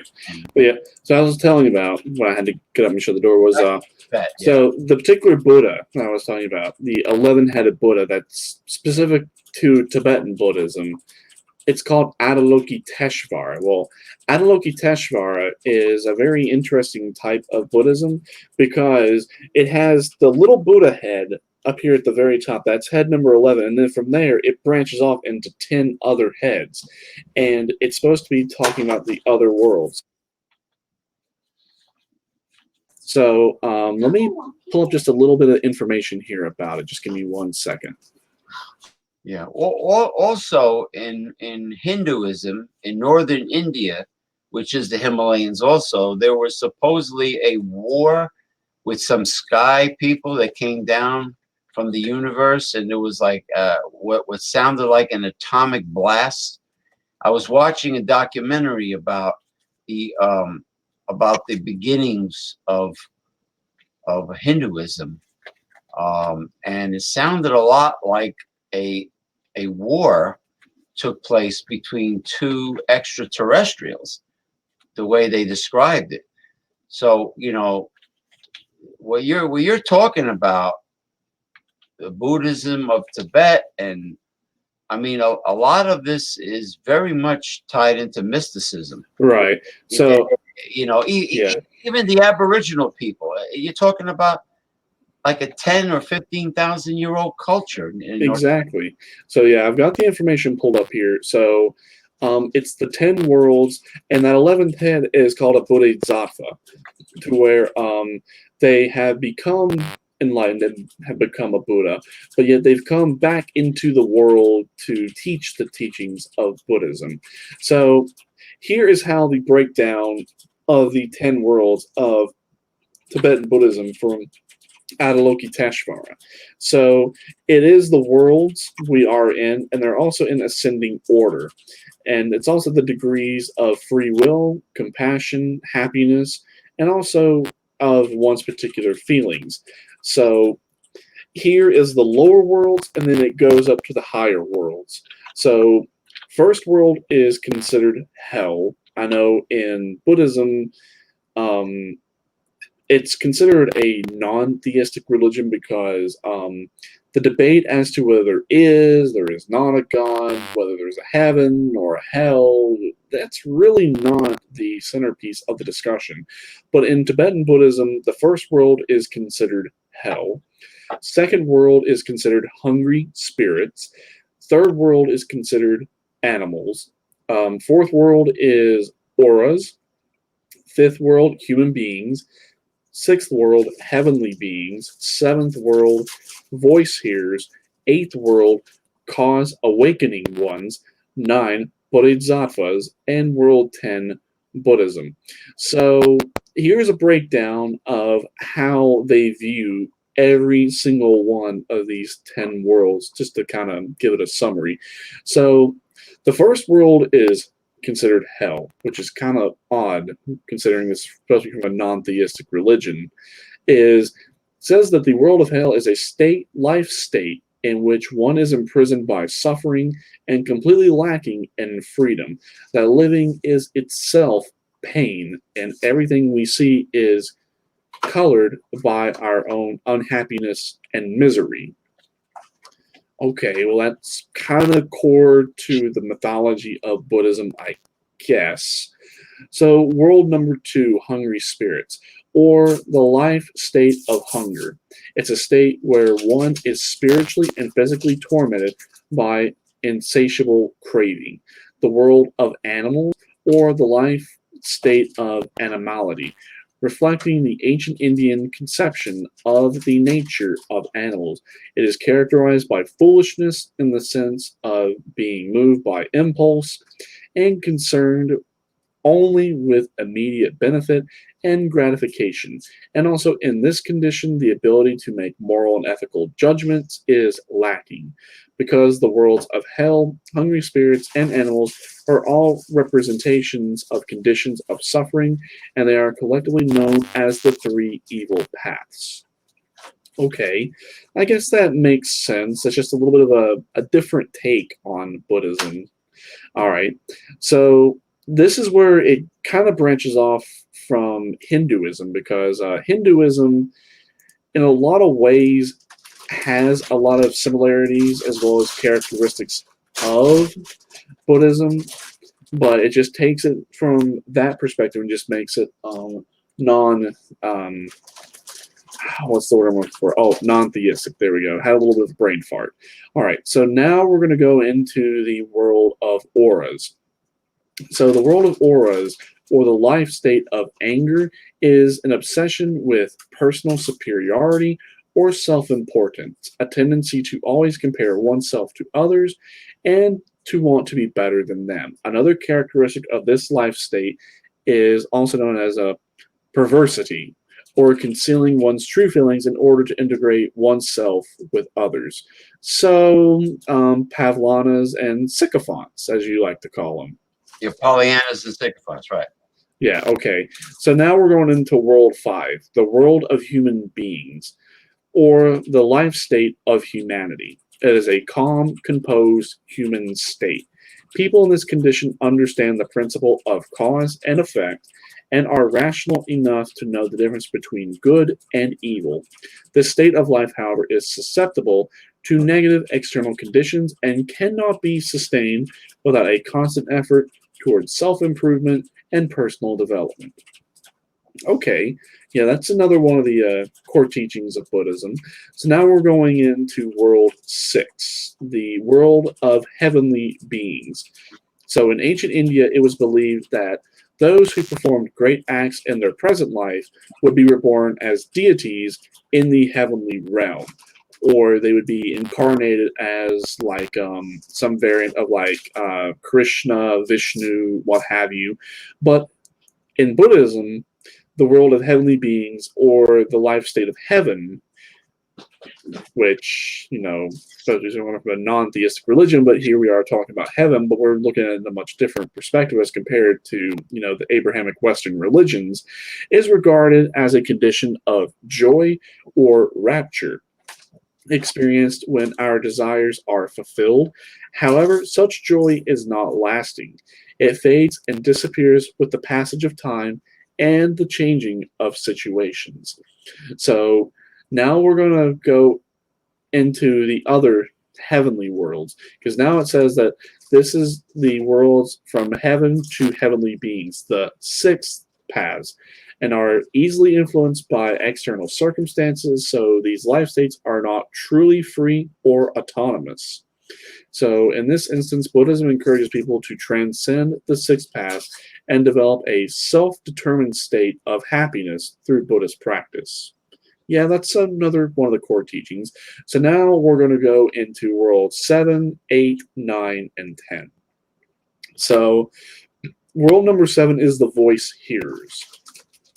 In the life state attained by those who gain a partial awakening through the hearing of Buddha's teachings, while the world of casual awakened ones refers to the life state attained by those who gain a partial awakening through their own observations and efforts. I said no. Hang on.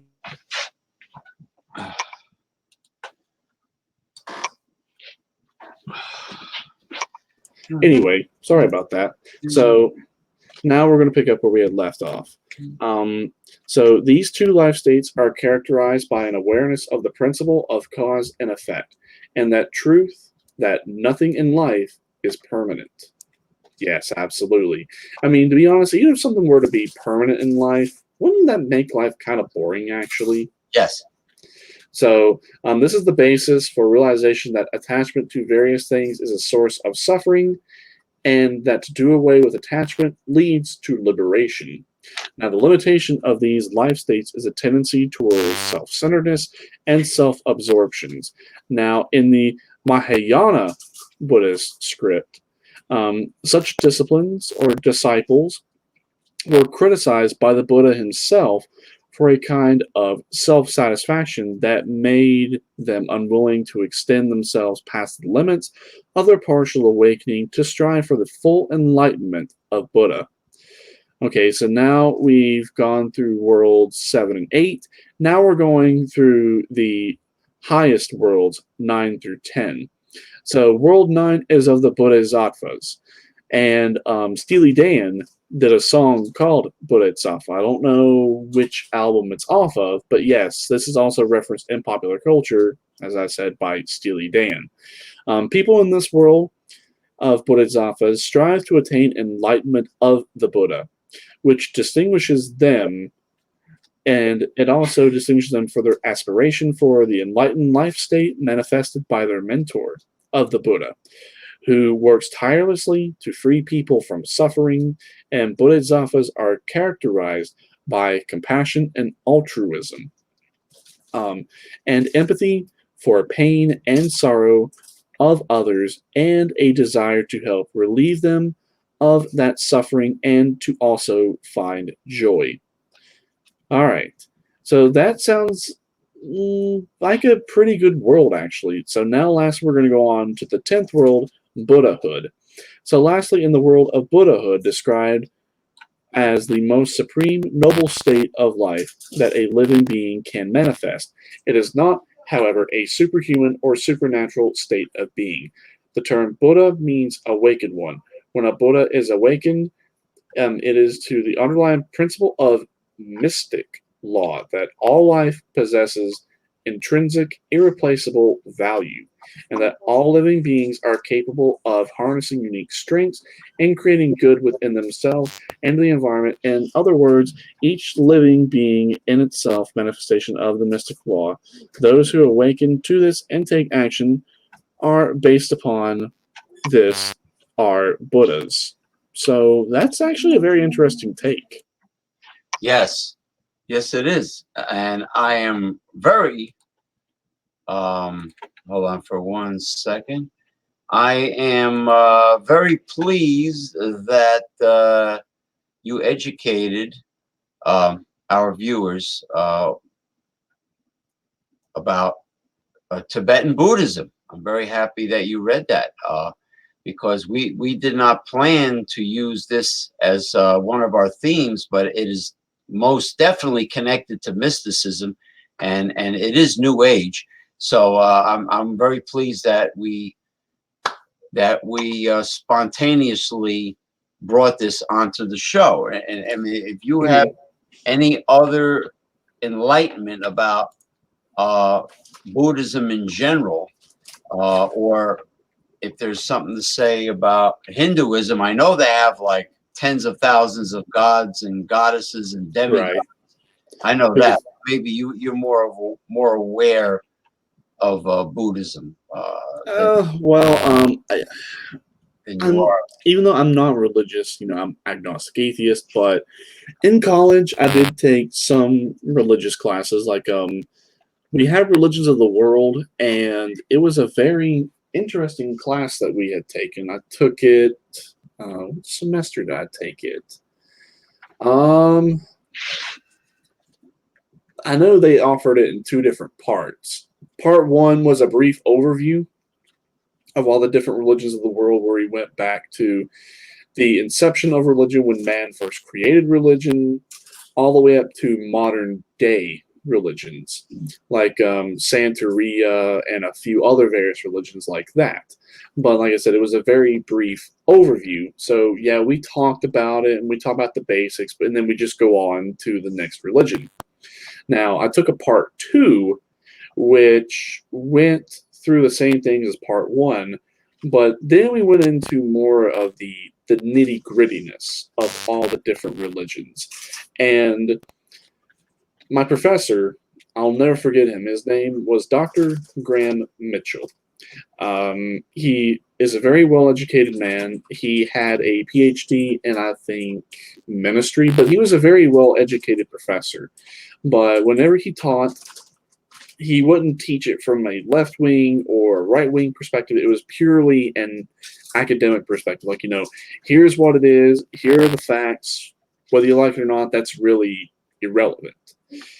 And even though he was born in South Africa and was a Christian, he really liked Buddhism as a religion. That even though he identified as a Christian, he felt that Buddhism gave him a much deeper understanding of what it meant to, live an excellent life, but also to have a much better sense of caring, compassionate, as well as having a great sense of empathy for other individuals. And some people would say, oh, well, you're incorporating another religion into Christianity. That's blasphemy. Well, he didn't look at it that way. In fact, if anything, he wouldn't care to look at other religions and try to incorporate it within his Christianity to make him an ultimately better person. Now, that I have a great deal of respect for. Well, I know of, as a friend of mine that I know personally, before I ever created a social media profile, and he's an entertainer, but unfortunately he's one of those born again evangelical conservatives, and he was telling me last Saturday, James, you better be careful with that new Facebook page you created and those shows you're doing with your friend there, Damien Owens. You better be careful what you're dabbling in. What you're dabbling in. I says, what? I says, do you have a bat phone to God too? Do you have a bat phone to God? I says, how do you know? I says, you have your own preconception of what is going to be when we die. He says, oh yeah, you're rewarded in heaven based on what you have done on earth for God, and then he puts you in a better neighborhood. The less you do, the crappier the area in heaven. I says, heaven has a ghetto. I said to him, I says, so you trying to say heaven has a ghetto? Heaven has certain neighborhoods? So it was really preposterous. I mean, ridiculous. Yeah, because yes, I do believe in the death penalty. I mean, yeah, you would think, with me being a leftist and agnostic atheist, that I'd be opposed to something like that. Well, I'm not, and it's not for religious reasons that I am for it. That's a deterrent. Well, yes and no. It is a deterrent in some ways, but some people that we do execute and should be rightfully executed, they're not really afraid to die. Death to them really does not really mean anything. So I just believe in it because, I don't believe in it in every case. So I'm not the one who just be like, just execute them all, or you can't rehabilitate them. They're all criminals at heart. No, I don't take that approach. Death is an escape for some people too. Yes. I mean, now as far as non-Christian religions go, from all what I have read and all the documentaries and what I've read, it seems like there is an extraterrestrial connection to the non-Christian, or even some of the Christian stories from the Bible. I mean, but most the non-Christian religions, there's always sky people. There's always people ascending from the sky to teachers. The fiery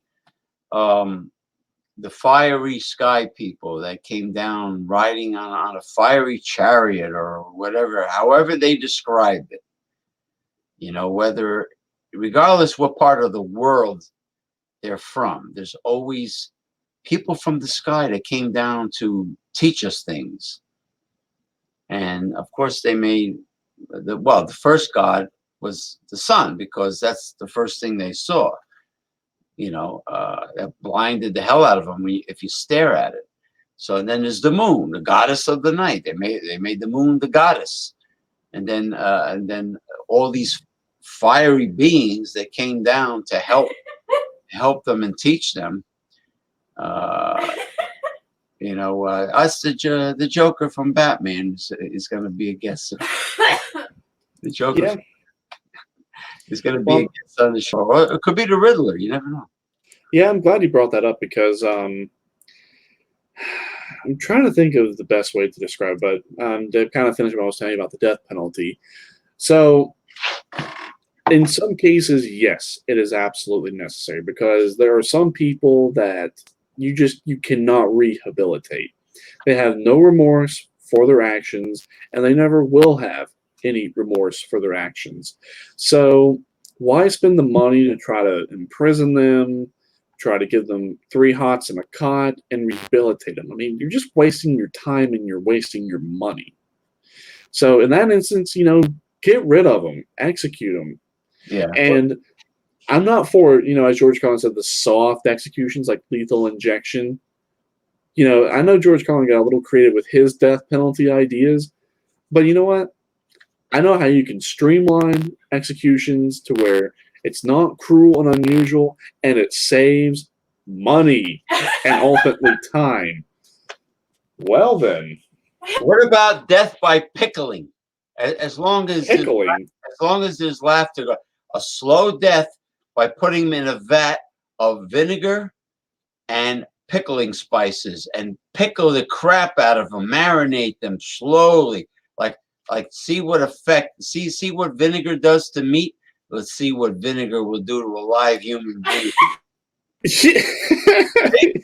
Hey, Yeah. we got our fan base out there. Well, that's just my wife. What are you watching? That's by pickling. Oh, it's something that me and her watch. Oh, It's you ever seen the show the Top Gear UK or the Grand Tour on Amazon?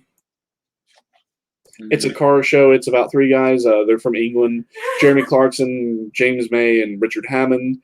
Well, I think they're doing car reviews, or they're doing a race, and they're just being three British guys who are just they're intelligent guys. Don't get me wrong; they're very smart. It's like watching Benny Hill or something. Or Well, they're intelligent guys, but it's just they do stuff to make people laugh. Like if you were to sit down and have a rational conversation with them, they're very smart, very intelligent, very well educated individuals. It's just they like to be entertainers and they like to make people laugh. That's their whole entire thing. But I've watched them. I've watched it, and it is a very interesting car show. But getting back to George Carlin, I mean, my wife does find George Carlin very funny. In fact, I remember the very first time I ever played George Carlin for her. We were in her Jeep, and I had Spotify on my phone, and I plugged into the radio, and I think we listened to, I believe it was Carlin on Campus, 1984, which, in my personal opinion, it was my personal favorite, but we died laughing.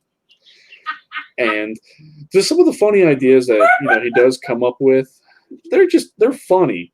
But Death by Pickling, I mean, me and her would probably find that funny just because we're kind of sick-minded individuals. No, I mean, like crucifixion would be a faster death than pickling. If you want someone like that committed really heinous murders, if you just wanna watch them just shrivel very slowly, slow torture, just like what would Peter Lorre and John Carradine and all those horror movie legends? I mean, they would want a slow, torturous death. So, I mean, what could be slower than just marinating a human? Yeah, but what I'm saying, if you want to streamline it and save time and money without violating the Eighth Amendment, the best thing to do is, what I would do is get them up against the wall, put a 44 revolver right here, that bridge between their nose and their brain, right there. Bullet, less than $1. You can execute well over 100 people in a day at $100 expense as compared to thousands of dollars per execution with lethal injection. Yeah.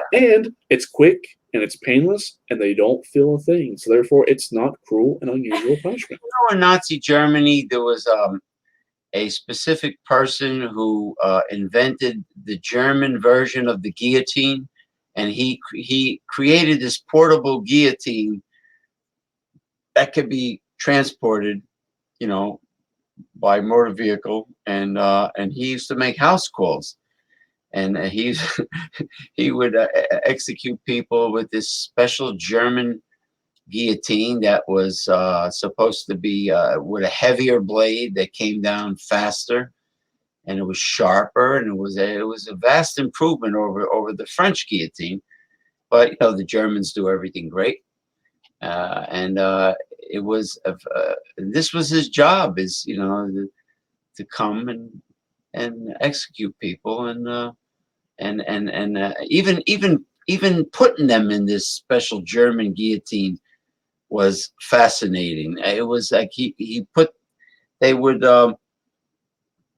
lock the person onto a type of wooden table that would just slide into place into the guillotine. Like, they would just slide right in, kind of like the meat slicer at the deli. It was like smooth. It was an apparatus that made execution fast and quick, and in a very effortless way. And and then he would just travel to different areas, and it was interesting. But I know what you say. As far as cost effective on the taxpayer, one bullet, the right area, and that's it. One bullet, boom, it's over. The next person, it's over. Bang, it's over. Yep, you can execute hundreds of people. If you got it streamlined, you could execute hundreds, if not thousands, of people a day. Yeah. You give them the last rites the night before. They can have anybody they want visit them. They want to have their last meal, their last drink, whatever they want.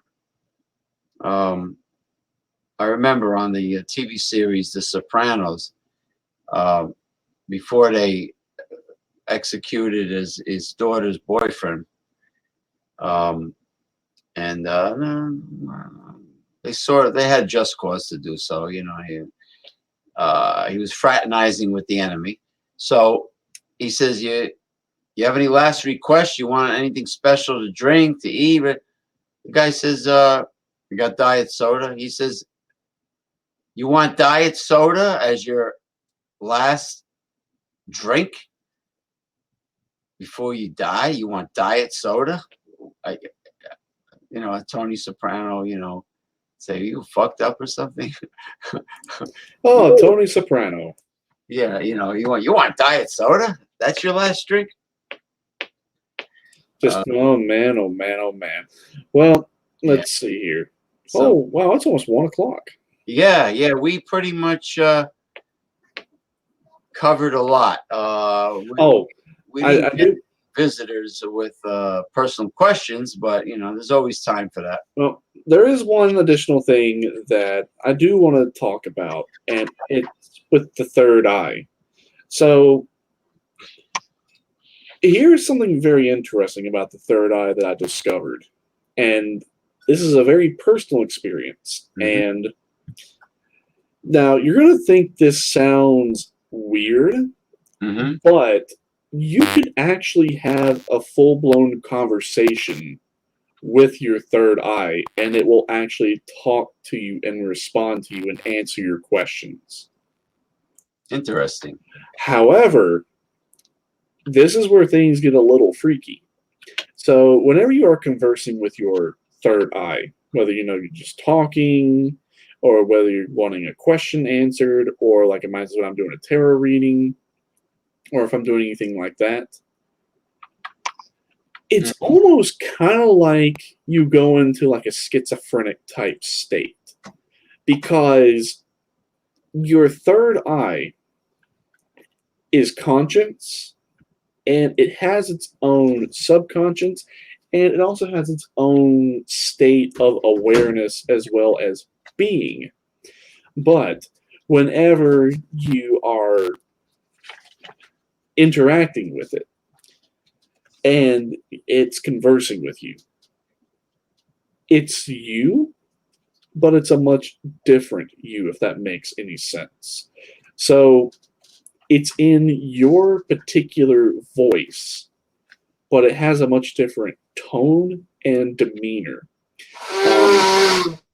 It's like, it's very, I'm not going to say cold, but it's very logical, and it's not really emotional either. Oh, okay. But it's not necessarily because it's trying to be cold or unemotional. It's just with your third eye, it transcends the left and the right brain. So it talks to you in a very logical, but yet also very balanced emotional manner. So it will have you look at things in a much different perspective, because like whenever it's giving you information, like I said, it's in your voice, your tone, all of that, but it's different. And whenever it does this, it kind of comes across as like, am I going crazy? Am I talking to myself and answering myself? And in a lot of ways, yes, you are talking to yourself and you are answering yourself, but it's from a source within you, not externally, which would kind of make it like, schizophrenic. And as I was saying, when it does converse with you, it will talk to you in a very, calm, soothing voice, but it depends upon from which perspective. Now, as I was saying, when it talks to you very logically, but what may seem like kind of emotionally unattached, detached, or cold. But it just kind of reminds you, okay, well, if we're doing this from an emotional perspective, okay, yes, let that be your motivator, but remember, don't lose sight of the other perspective. Don't throw the baby out with the bathwater. Be logical, be emotional, but keep that ideal balance between the two.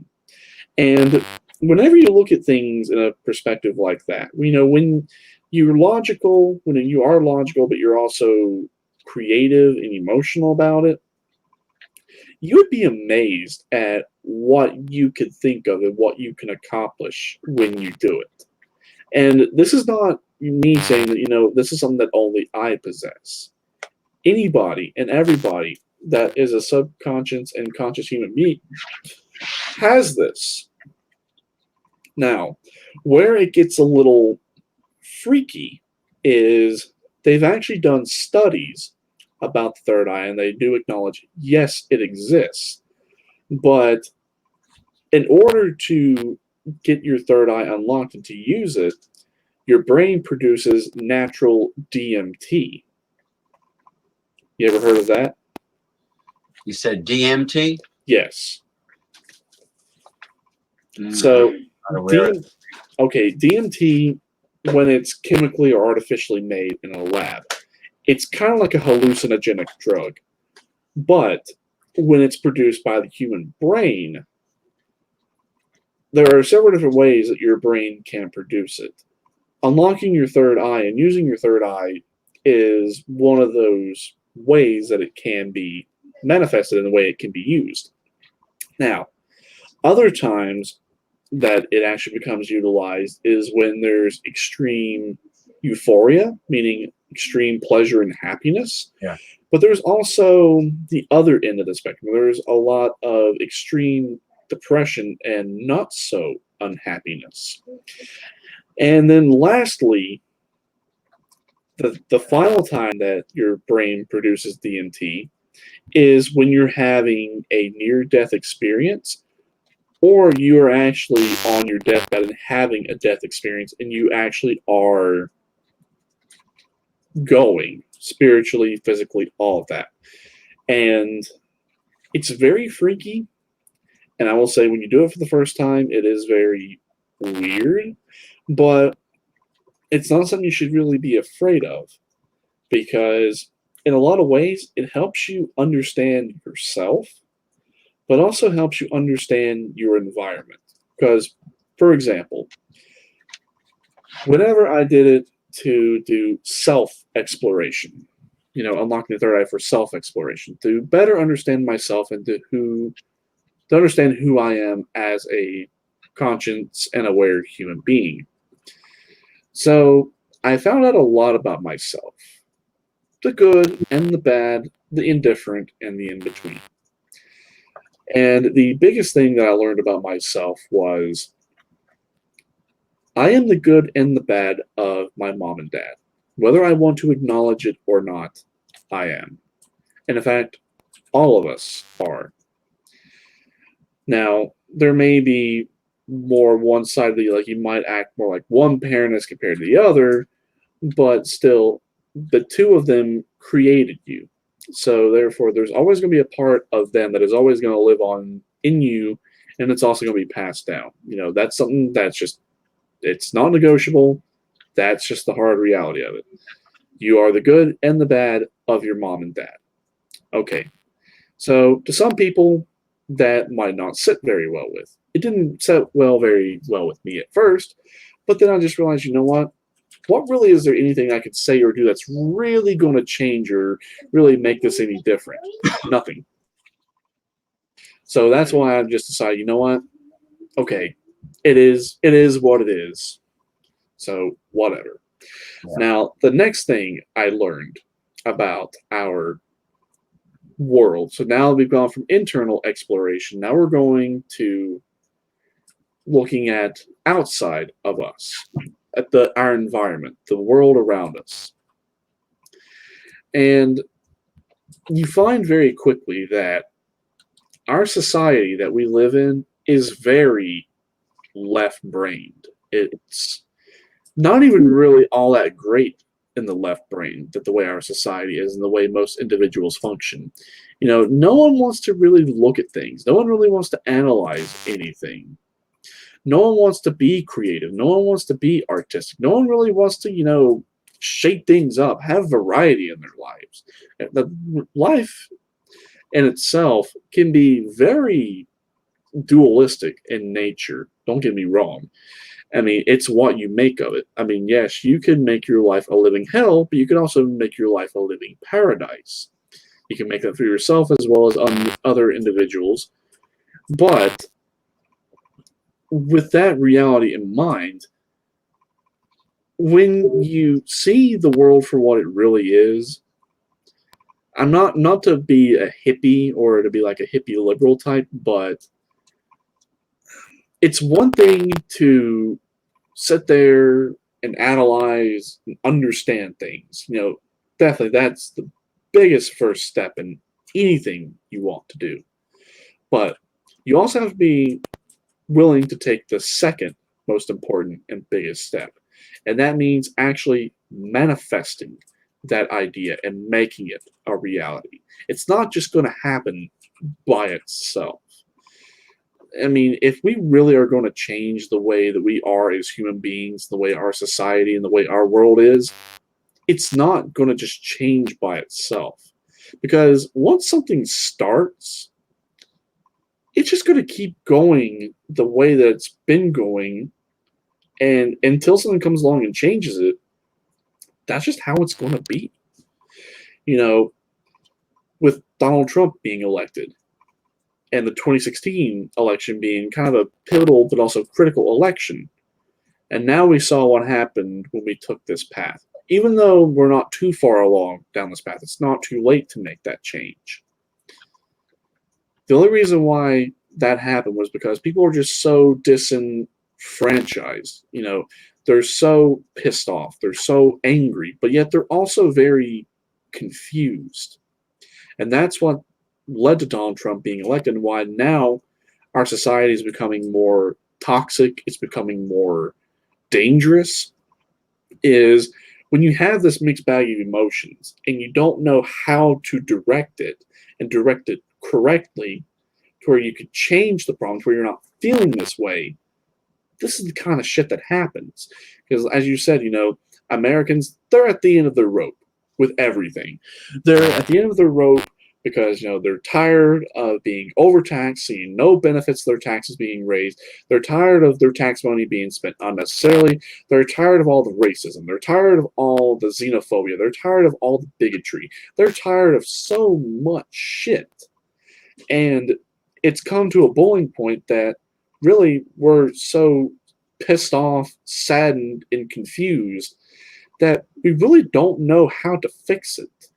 And now we're just doing the toxic motions of thinking, oh, we're going to fix this, and what we're doing is going to fix the problem. But in reality, we're just perpetuating the problem. Look at the lack of ideal choices that Americans always have in every election. I mean, the only person who is a devoted progressive, and I say only, is Bernie Sanders. That's in this election. That's in it. Of course, there are many progressives, democratic socialists, American socialists. There are many socialists and progressives that are out there that don't have the popularity and the funding to be in this race. But yes, Bernie Sanders is the only one. The rest are all in bed with the corporatists. I mean, with the top 1% oligarch. So people don't have any choices. they have lousy choices. They believe the system is rigged for the most part. It kind of is. They don't trust the media. The media is owned by the oligarch. The two-party system is owned by the oligarch. So people are very angry and they're very confused and they're afraid of change. And when they're afraid of change, nothing changes. Well, it depends upon how you want to look at change and which perspective we're trying to go about this from. Yeah, like Now, they embrace capitalism because they still believe all the bullshit they hear about how supposedly it's the best system in the world and God blesses America and this is God's country and all that yes, shit. And all yes, that bullshit. but capitalism, yes, it's done very excellent things. Don't get me wrong, but it had a historical role to play in terms of human development. It was to usher humanity into the modern era. That's it. That's what capitalism's purpose was. To take control of wealth from the monarchy, from feudalism, and to redistribute that wealth to where other individuals can succeed and also make a difference in society. That's what capitalism's role was supposed to be. Right. Now, and then they made it difficult for the little guy to start his own business because now you had to buy an expensive permit and you know what I mean? And the fat cats drove you out of the neighborhood. If you had a push cart and you were selling something from the back of your pickup truck, they made it very difficult and drove you out. So exactly. then capitalism became rigged and corrupted. Well, yeah. Now, the way that I'm explaining it is kind of, John Locke as well as the Adam Smith perspective as to how capitalism was supposed to have been. That it wasn't supposed to be a corrupt system, that, it was supposed to be a system to where if you put in the effort and you worked hard, you reap the benefits of what you sowed. But you could lay the groundwork to where you could help other individuals succeed. That was supposed to be, and I put supposed in quotation marks because that's not really what happened. And in fact, that looked at capitalism from only just one side with rose-colored shades on. Whereas with Karl Marx, didn't look at capitalism and didn't look at historical human development and didn't look at things like psychology, sociology, economics, law, philosophy, things like that.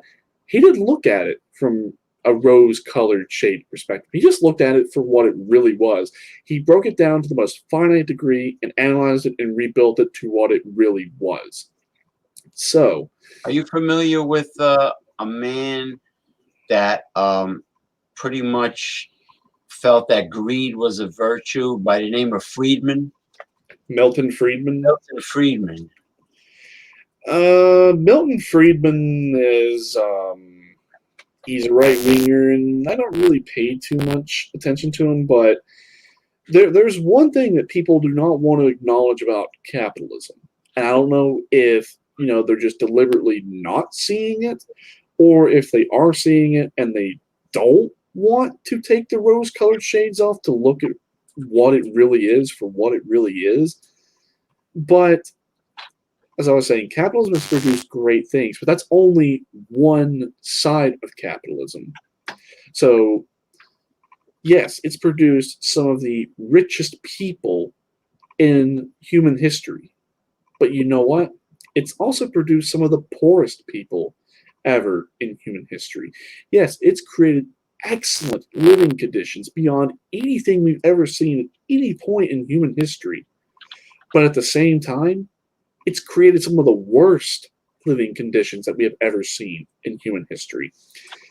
And also show just how dynamically polarizing capitalism is. Yes, it creates the most amount of richest people, but the most amount of poorest people at the same time. It creates the most amount of wealth, be at the highest rate of debt. It creates a society to where, we have those who are very well off. Financially, they're very well off. Physically and mentally, they're very well off. But at the same time, the exact opposite is true. We have seen to where, yes, they are excellent, well off financially, physically, and mentally, but at the same time, the other side is true, where they're not so well off financially. In fact, they're not doing so well physically and mentally. It's also produced a society where we've had the highest rate of obesity ever in human history, but also the highest rate of hunger ever in human history. It's also created a society to where it's very alienating. And to not really bore people down, because people are probably getting bored. They want me to wrap this up, so I'll go ahead and I'll just wrap this up. How we feel reality is and how it should be, it's not. And that's why it's messing with us so much. See, we want to feel as though that we are working for the betterment of ourselves, but also for the betterment of society, but we're not. The reality is we are just working to make the richer more rich and us poor, pure and simple. And that's why our society is so physically and psychologically sick, because of how capitalism is. Yeah, the right wingers want to turn the clock back to the 19th century, where if you're poor, you simply died somewhere quietly. you had to pay out of pocket for absolutely everything. You had the Industrial Revolution with J.P. Morgan with child labor, no unions, chicken feed salaries with no benefits, exploiting the worker who left the family-owned farm where people used to make their own living to live in the city and work for the man, and the man gave them shit.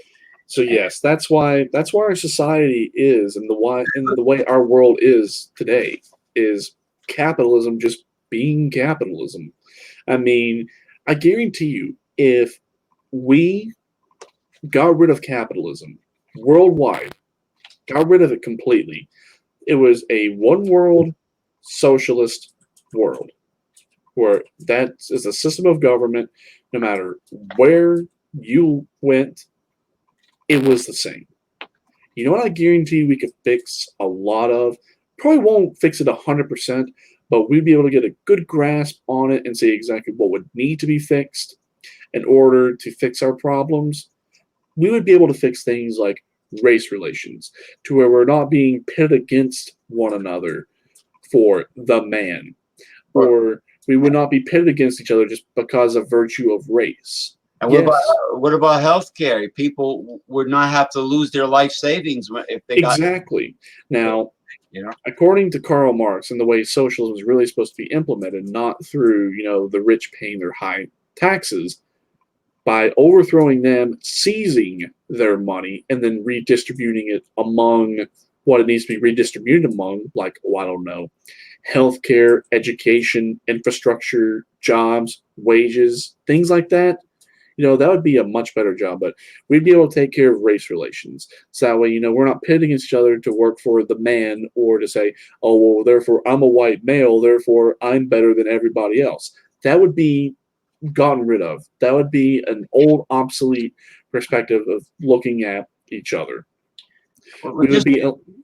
Just think of how much stress would be reduced from a person's life under socialism. Yes. I mean, education, free universities, free healthcare. That's a hell of a lot of stress taken off your shoulders. A paternity leave with pay, a basic pay, monthly salary from the government, like in Scandinavia, in Norway, it was $800 or $1,000 a month. I mean, a maternity, paternity, guaranteed pay, a comfortable, secure retirement, where poor people won't have to eat baby food and dog food. Exactly. I mean, retired people, Yeah, and then also we wouldn't be looking at each other from a class perspective. Like, just because, I came from money or I came from nothing, the person who came from money, therefore they're inherently better than you are. That would be a perspective that is long since been forgotten. Religion would probably still exist under socialism, but it would probably be from a much different perspective. It'd probably be much more individualized and not really so mass organized. It'd be done more on an individualized basis. So it would become more secular. I think India still has that class system.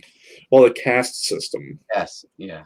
Well, the caste system and the class system, it's kind of the same idea, but the caste system is a topic for a different day. But we will be looking at things from like race, class, religious status, things like that. All those would just be looked at from a much different perspective. We'd just be looking at each other. You know what? We're human beings. Let's work together. Let's work for the betterment of ourselves as individuals. Let's work for the betterment of society as a whole. Because when we put our minds together and we work together collectively and we don't look at things from all those other perspectives, you would be amazed at what we could accomplish. Because I guarantee you, we'd be able to take care of our debt problem because we'd be able to invest money into jobs and infrastructure, as well also education and healthcare. So that way, eventually, that investment that you made, it comes back around to where it was actually worth putting that time and money and effort in. Because now, we've got more jobs, we've got more wages, and you know what? We've got smarter people running this. So you know what? We could make this better. And we'd also fix a lot of our other problems. We'd be able to tackle debt. We'd be able to tackle our obesity as well as hunger. We'd be able to tackle living conditions. We'd be able to tackle our healthcare crisis to where we can deliver healthcare to everybody at a much better cost-effective rate. So that way it would be cheaper, but yet still maintain the quality of care. Same thing with education. You wouldn't have to worry about having to take out a second loan, do this and that, just to pay off your student loans. So if you want to go to college for your livelihood, you know what? It pays for itself. But the most important thing we'll be able to fix, our mental health. Because our society is very psychologically sick. I mean, well, that's definitely a fact. People don't have surplus cash to really enjoy life. No, they don't. Now, under what capitalism has become, there's no surplus cash at all. Everything goes to the rip-off, scamming, racketeering, high cost of living, which keeps going higher and higher. The governor of New Jersey, Phil Murphy, a Democrat and former Wall Street billionaire, whatever, he wants to raise the minimum wage to $15 an hour over the course of several years. Now, by the time that happens, the cost of living will soar way above the $15 an hour. So the $15 an hour will be obsolete. I would say probably for around here in Tennessee. I mean, the cost of living here in Tennessee compared to the rest of the country is actually relatively low. Yeah. Even though we don't have a state income tax, we just pay a flat 9.5% sales tax on everything. I mean, the cost of living down here is actually relatively low, but I would honestly say, and this will be the last thing we can go ahead and call it a night, is under socialism, I really think that we'll be able to tackle mental health in a very different way, and here's why. Because there's not really a thing called human nature. Human nature has always been a scapegoat argument or a straw man argument to try to say, human beings are innately this or human beings are innately that. To say, oh, well, it tries to put something else there without actually having to hold specific individuals accountable for their actions, for good or for bad. Now, with that being the case, we are the product of nature versus nurture, okay? 50% nature, 50% nurture. There is the nature of the environment of which you live in. There's also how you were nurtured in that environment, because there are people who have been, silver spoon in hand, had everything handed down to them, and you know what? They're doing just fine. Then you can have someone who came from nothing, lived in a very piss poor, dysfunctional family, and it shows. And in fact, it shows its ugly head all the time. But then yet, you also have the other roll of the dice. You can have someone who was born silver spoon in hand, had everything handed to them, and they turned out wrong. And then you can also have the perspective of, yeah, someone who came from nothing, didn't have silver spoon in hand, came from a very poor, dysfunctional family, and turned out just fine. Yeah. Well, when you have the basic needs of life taken care of and your stress level is brought way down, that is magnificent therapy for mental health issues. When you Exactly. don't have So the basic you don't have any worries in terms of the basic needs of life. exactly. So with the basic needs, and then pair that up with, the way that we as human beings are supposed to be feeling versus the reality, but what we're feeling actually is the reality. Right. That could actually really improve our physical health, our psychological health, as well as our overall societal health.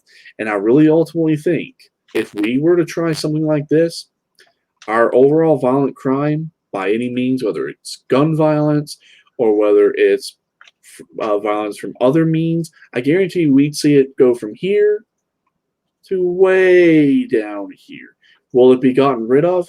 No, absolutely not. Because, yeah, even in socialist countries like, now North Korea, but even when there was the USSR, Maoist China, um, Fidel Castro with Cuba, and then Ho Chi Minh in Vietnam. Whenever they went socialist, they did fix a lot of their problems. Now, crime was very low compared to other countries.